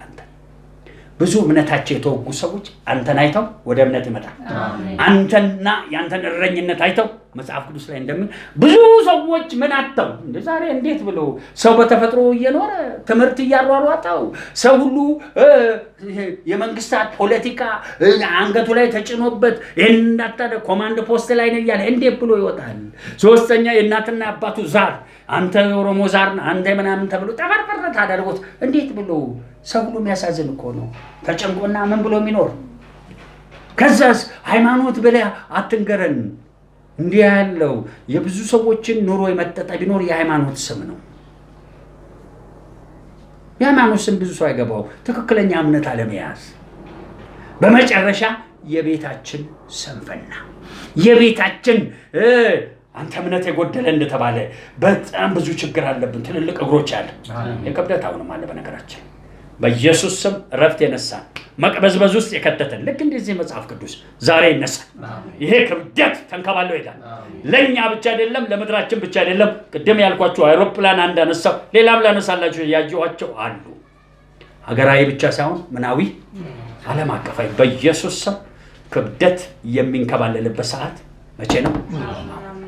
በምን ተደላድሎ ወደሚሄድበት ኢየሱስ ከፍሎልኝ በከፈለው ከድሮ ማንነቴ ተሻግሬያለሁ። እኔ ጴጥሮስ አይደለሁም፣ ስጨነቅ ሙሉ አይደለሁም። ጴጥሮስም ተሻግሮ እንደሄደ ተሻግሬ በጴንጤቆስጣል አሰራር ውስጥ አሁን አለው ብላችሁ ይሄንን መልክ ስታስገቡ መመቻመች ሳይሆን መመቸትን የሚሰጠን እግዚአብሔር አብሮናል። የጉርምስና መንፈስ ብሎ ሄዳል። ኪዳን ያለው ቆመን እንጸልያለን። ይህ በጣም እኮ ከአእምሮ በላይ ነው። የጉርምስና መንፈስ ሳይ እኔ ከአእምሮ በላይ። ልጆቻችሁን አንሱ። ይሄ የጥጃ መንፈስ የሚያዛልል እዚህና እዛ የሚያዛልል መንፈስ የሞትን መንፈስ አለው። እናንተ እዚህ መካከላችሁ የሞት መንፈስ የሚዋጋችሁ ቀናችሁ ዛሬ ነው። ደጋግሜ 3 ሰዎች በጽኑ ጉዳት ላይ ያላችሁ ደጋግሜ ዛሬ ቀናችሁ ነው። አሜን። ምን ይንከባለላል? ሸክም ሁሉ ይንከባለል። ክብደት በኢየሱስም ተጠርጎ ይሄዳል። አሜን። ልሳኖቼን ልጠቀም ነው ግን እስቲ እጆቻችሁን አንሱ። አናቃለ የስልጣን ቃልም አለ ዜባሎ ዱላማ ሴካዶ እጆቻችሁን አንሱ። የታላቁ እረኛ አብረን እረኞች አለን። ወደ መከሩ ምኖች እንዲልክ ሰራተኞች እንዲልክ ለምን እንደተባለ በኢየሱስም ሰራተኞች በመላው ዓለም ይነሳ። አሜን። ትልቁ እረኛ ኢየሱስ ብዙ ትንንሽ እረኞች ያነሳል። ከእረኞቹ በታች ብዙ ሐዋርያት፣ ነቢያት፣ አስተማሪ ይቀጥላል። በኢየሱስ ስም ይነሳል። እሱን ከመለመናችን በፊት ግን በኢየሱስ ስም ኢየሱስ በከተማ በመንደር እየዞረ አለመመቻቸትን እንዳነሳ በኢየሱስ አለመመቻቸት ተነስ። ዘርጉት እጆቻችሁ። እግዚአብሔር አምላክ እዚህ 3 ሰዎች ሞት የሚዋጋቸው ከላያቸው ተነቅሎ አሜን። ከዛ እንደ ያለው እናንተ 3ታችሁ እምነት ሲገባል አሜን። ኢየሱስ አልዓዛርን ሊያስነሳው ሲል እምነት እነ ማርታ ውስጥ ከተተ። እምነት ገብቶባችሁ አትፍሩ። ባትችሉት እምነት ገብቷል። ዋናው እረኛ ከፍሎ ጨርሶ አሜን። 3 ሰዎች ሌሎቻችሁ ምድራዊም መንፈሳዊም ወጥመድ ላይ ያላችሁ ዋናው እረኛችን ወርዷል። በኢየሱስ ተነሳና ገሰጸው። እንደምን ወጀባችሁ ይገሰጽ፣ ወጥመዱ ይነሳ። ሞት የምትፈሩም ሰዎች ሌሎቻችሁ በኢየሱስ የሞት መንፈስ ይነሳ። አሜን። ሌላም የጉርምስና መንፈስ ኢየሱስ አንተ ጉርምስና ከትከሻ ላይ ውደቅ። ኢየሱስ ውደቅ። አሜን። ዘርጉ። እዚህ መመታውን ዘርጉ። ተጠርጎ ይል በሙሉ ከዛ እጆቻችሁን አንሱና አንድ ነገር ማድረግ ነው። ከፍጹሙ ኪዳን ጋር ተስማምቻለሁ። ኪዳን አይቻለሁ። የቀደሳቸውን ምን አደረገ? ፍጹም እጆቻችሁን ዘርጉ። ክብሩ ቀስ ብሎ በቅዱሳንም በአሕዛብም ሰፈር ሄድ። እናንተ ግን ዛርም አይቻለሁ፣ ምድራዊ ዛርም አይቻለሁ። ማታ ያየሁት አንዱ መንፈስ ዛር ነው። አንዳንዶቻችሁ በጣም ስጋችሁ ላይ ያለ ይሄ ከተማው ላይ ያለውን ሁኔታ በማየት ደማችሁ የሚነዝር ዛር አለባችሁ። አታም እንደ ተተረበ መንፈሳዊ ዓለሙ ተተረበ። ለምን ዛሩ ግራውንድ አድርጓል እዚህ በምድር በኢየሱስ ይመጣ። ከዛር ጋር ጉዳይ የለንም። ስለ ዘሮች፣ ስለ ዛር ማንዝ፣ ስለ ሀገሪቷ ካንተ ውጪ አናስብም። ይሄን ዛር መጣ። ከሱ የተነሳ የተጎዳ መንፈሳዊ አካል ጨረር ያገኘው ይነሳ። ጨረሩ ከላዩ ላይ ይነሳ። አሜን። ይዴም የተልከሰከሰ ዛር ወፍ አለ እየመጣው ነው። እዚህም ያላችሁ ጸሎቱ እናንተንም ይመለከታል። እዚህ ተጠራርጎ ይሂድ። ሲሰርጉት በኢየሱስም በምድሪቷ ያለ ክብደት ይነሳ። ህዝቡን እዛ አፈር ውስጥ ሊከት እየተራመደ ያለ እጆቻችሁ ይቸኩል አለ። ይሄ ክብደት በሀገር ደረጃ እንዲህ ካስቸገረን በዓለም ደረጃ ደግሞ እንዴት እንደሆነ ላይ ነው። ይሄድ የመጀመሪያ በሀገራችን እግዚአብሔር ለነኛ 3 ቀን በምድረ በዳ ለቆዩ ጣልቃ እንደገባ ምድራችን ላይ ብዙ ሰዎች አሕዛብም ቅዱሳንም ጣልቃ እንድትገባ ያስፈልጋል። በረሃብ የሞተ በበሽታ የሚሞት በጥይት የሚሞት እግዚአብሔር አስመልጥልን። ከየትኛውም ከዛኛው የሚባል ወገን የለም። አንተ የድል አባት ነህ። ልትጥል አንተ ልታነሳ የወሰንከውን አይተናል። በዛ ላይ ቆመናል። ግን ለዘላለም መዳን ደግሞ ሌላ ርዕስ ነው። በኢየሱስ የዘላለም ደህንነትን ልሰጥልን ወደ ተመቻች አሻገር ዘርጉ። እስቲ ከእስር ቤት ያሻገር። ከእስር ቤት ሰዎቹ በህይወት እንደሚኖሩ አሳይቶኛል። እናንተ ዝም ብሎ በከንቱ ታስረው እዛ በየቦታው ጽድቅና ኩነኔውም ሳይለዩ የዘላለም ደህንነት ምን እንደሆነ ሳያውቁ በየእስር ቤት ያሉ እግዚአብሔር ሆይ በኢየሱስ ስም እጅ በእስር ቤት ገባ። እጅ በተባለለት እቺ ክፉ ምድር አይምሯችን ሊቀበል የማይችል ዘግናኝ ነገር የምታረግ ምድር በኢየሱስ ስም ጣልቃ ገባ። ይህን ክብደት አንሳል። ኢየሱስ ከአሕዛብም ከቅዱሳንም ሰፈር አንሳ። ይሄ ነገር አፍንጫችንን ሶማሌ ላይ መሪውን ሊገድል አልሻባብ ሞከረ። ጣልቃ ገባ። ኢየሱስ በኤርትራ ጣልቃ ገባ። በጅቡቲ ጣልቃ ገባ። ልጆቻችሁን ዘርጉ። ይለፍ አፍሪካ ውስጥ የአፍሪካ ህዝብ ታውቃላችሁ፣ ጠባብ ህዝብ አያለው። እግዚአብሔር ይህን ባርነት ምታ። የባሪያ ባሪያ ብሎ ኖህ ረገመ ተብሎ ጻፈ። በየዘመነ ትውልዱ የሌላ ሰው ባሪያ የሚያረግ አለ እኮ። የሌላ ሰው ባሪያ የሚያረግ መንፈስ ከአፍሪካኖች ይፈታ ይፈታ። በሰማይም በምድራይም እግዚአብሔር ሃይማኖት ጠባቂ ሳይሆን ሃይማኖት አዋቂ ያርገን። ክርስቶስ ኢየሱስን የምናቅ እንጂ ሃይማኖት ጠባቂዎች አድርገው ነጮች እንድናንጋጥጥ ሀብት ስላላቸው አንዳንዴ ሀብታቸውን ነው የምናንጋጥጠው እንጂ ሃይማኖታቸውንም አይደለም። ሁለቱም የታሰረ የአፍሪካ እጅ ይፈታ። ይህንንም ክብደት አንሳለን።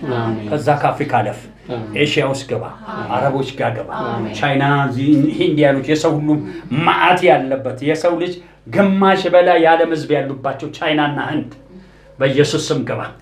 ሲገባ እንየው አንዴ ላይ በጸጋ አስገቡት። አትፍሩ። ቻይና ያለ ኢየሱስ ዜሮ ነው። እኛ ቻይና የሚባል ህዝብ ያለ ኢየሱስ አናውቅም። ነው ማየው። ታውቃላችሁ እነኚህ ሀገሮች በስውር የሚሆን እንትን በሽታ አለ፣ በስነ ስርዓት አለ። ምን አይነት ወረርሽኝ ነው ያለባቸው ሁለቱ ሀገሮች? በስውር በሽታ አለ። ማንን አባከና ይበል የሞተውን ዝም ብሎ እየጠረጉ ይቀብራሉ። ልክ የለም አሜሪካ ሀገር በየጊዜው በጥይት በሳምንት ይሁን በቀን 10,000 ሰው ይሞታል። የለም በሽጉጥ ግን አባከና የሚል የለም። የሚሞተው እየሞተ ይቀጥላል ህይወት። እኛ ሀገር በሞ የምታውቁት ነው። አቤት እንዲህ ይለኛል። አሜሪካ ሀገር ምንም ጥያቄ የለውም። ባለመታዘዝ የመጣ ችግር እንዲህ ያሳየኛል እግዚአብሔር። ህዝቡን ልጎበኝለት በወጣሁበት የኔን ሀሳብ በመርገጥ በመሄድ ነው ብዙዎቹም የሞቱት ይለኛል። ዘርጉት ጣልቃ ገባ። ካናዳ ላይ ጣልቃ ገባ እግዚአብሔር። አሁን ማየው ሸለቆ ይሄ በሞያው የምታውቁት ነው። እሺ ዩክሬኖች ሸለቆ ውስጥ ነው ያሉት። በኢየሱስ ስም ጣልቃ ገባ። በኢየሱስ ስም ጣልቃ ገባ። ዩክሬን ብቻ አይደለም ራሻንም አስብ። ዙርና ዓለምን ዋናዋ የቃል ኪዳን ምድር ተብላ ለዛሬ አሁን ላለንበት ሁሉ ጥፋት ተጠያቂ የሆነች አገር እስራኤል በአንድ ቀን 400 ህዝብ የጨረሱበትን ቀን አለ። አሁን በቅርብ ባለ ጦርነት አሜሪካኖች ደግሞ ሁቲ የሚባለውን የመን ውስጥ እሳት እያዘነቡ ነው።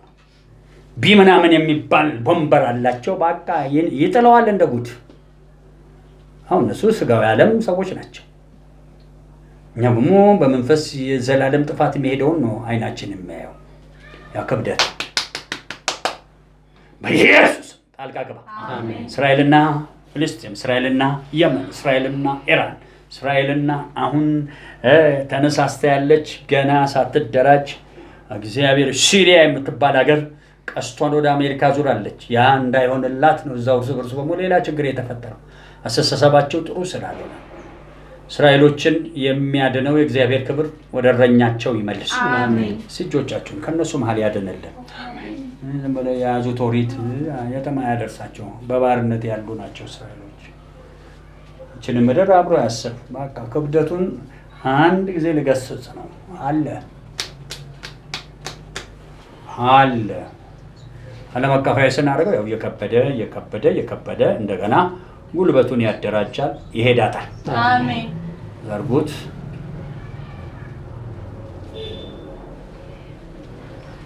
እንዲህ ያለው ሰዎች እዚህ ጉልበታቸው ላይ ለዓለም እንዲገዙ ይሄ ከብት ጋዲ እንደሚታሰር ታስረዋል።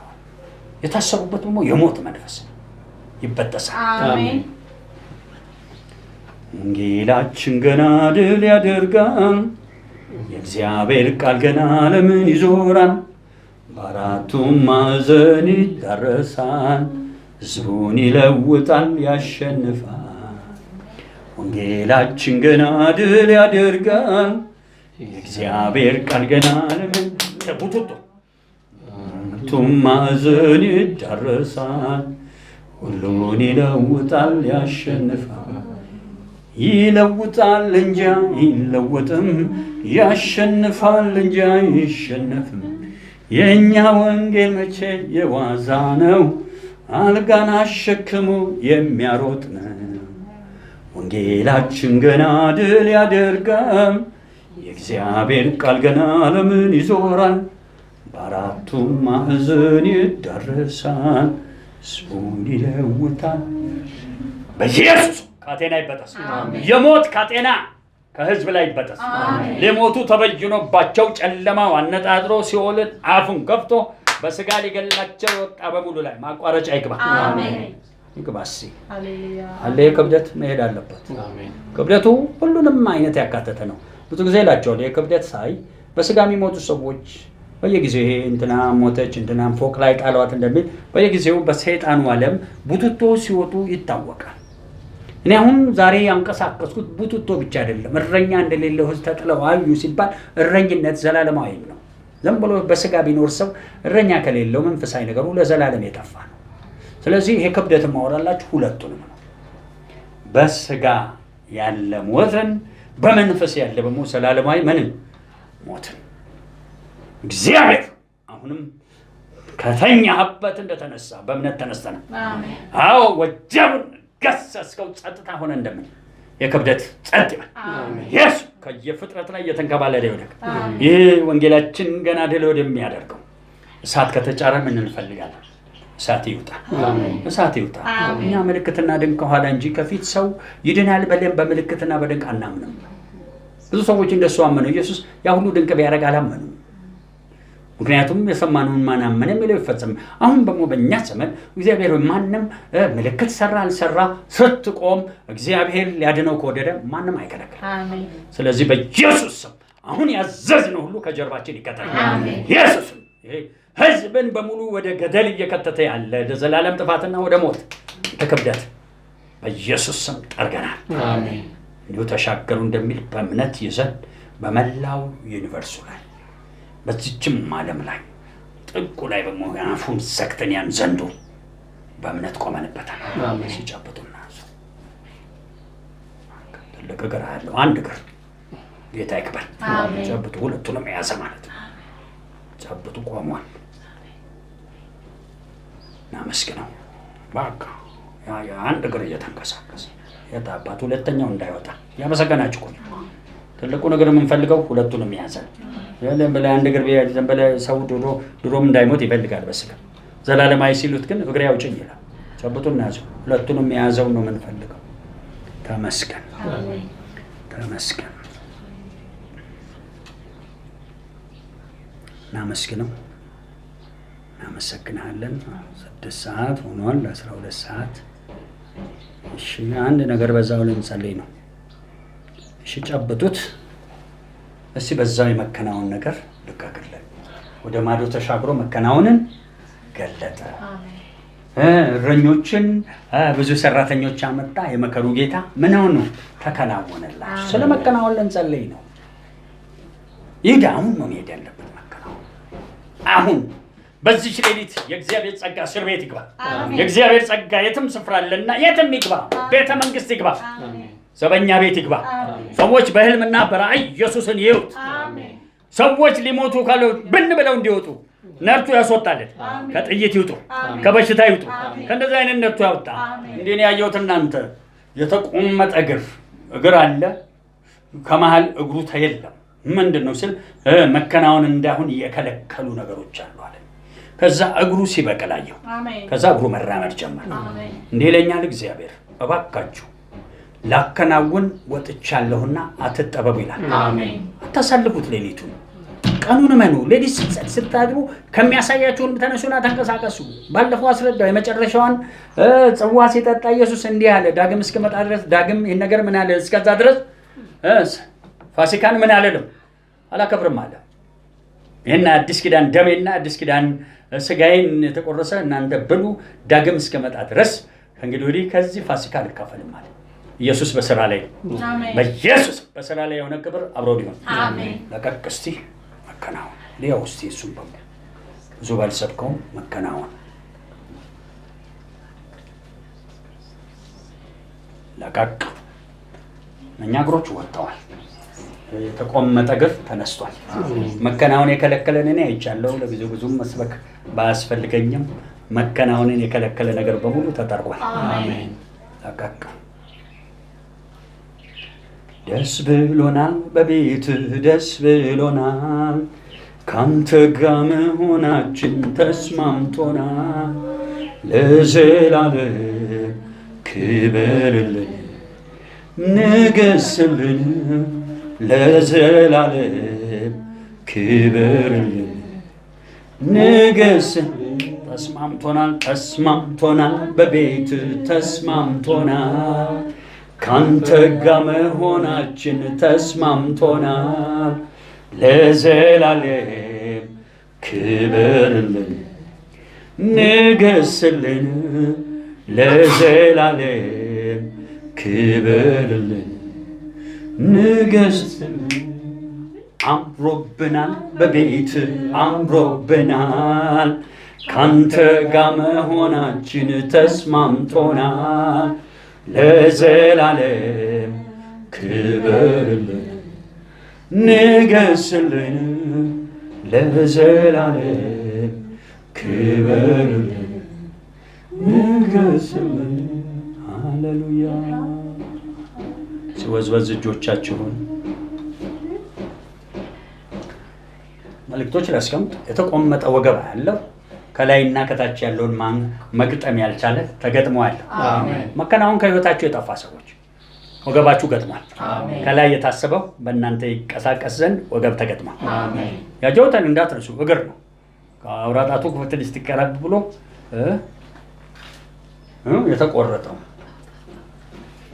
ነኝ በጊዜ ጥቁሮች ሲያስቸግሩ እየጠፉ ሲያስቸግሩ እግራቸውን እንትኑን ተረከዙን ያስቀሩና ከፊት ያለውን ይጎምዱታል ሰውየው በቃ መሮጥ አይችልም ለምን ለመሮጥ ስፕሪንግ የሚያደርገው ያ እጣቱ ነው ስፕሪንግ ያደርጋል ሩጫ የሚሮጠው ሰው በዛች ስፕሪንግ ዋን ከዛ ውጪ በዛ ዱሽ እግሩ መሄድ አይችልም የሰማችሁኝ ነው እግር ወጥቷል አሁን ግን በሞድንገት ባጋጣሚ ማለት እዚህ ጋር ወገባቸው ላይ የተቆመጡ ሰዎች ወገባቸው ሲገጠማል ማለት ከላይና ከታች ያለው ሩጫ ሊስማማል ከላይ ሰማያዊ ከሰማይ ጋር ተያይዞ ሁሉም እዚህ ዓለም ላይ ያለው ይሄ መነፈስንበት የተባለው በሙሉ አብሮ ይወጣል አሜን ለክ ጨብጡ ሲል ተጨብጣላችሁ እንደማ ያለው ነገራቸው ለየም ትልቅ ስራ ነው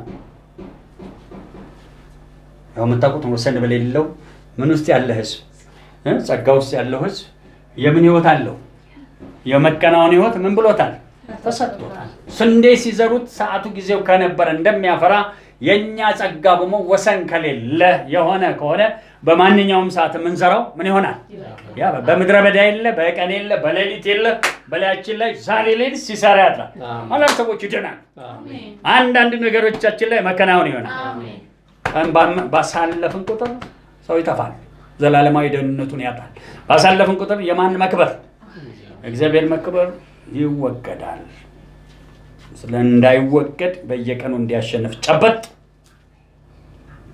ንስማው እንዲህ ነው ማየው ለክ ጨበጥ ስናረግ እንዲህ ይላል እግዚአብሔር ባለው እንዲህ ይላል እግዚአብሔር እንዲህ ብሎ ምሏል እንደሚል አሶርን በመድሬ ላይ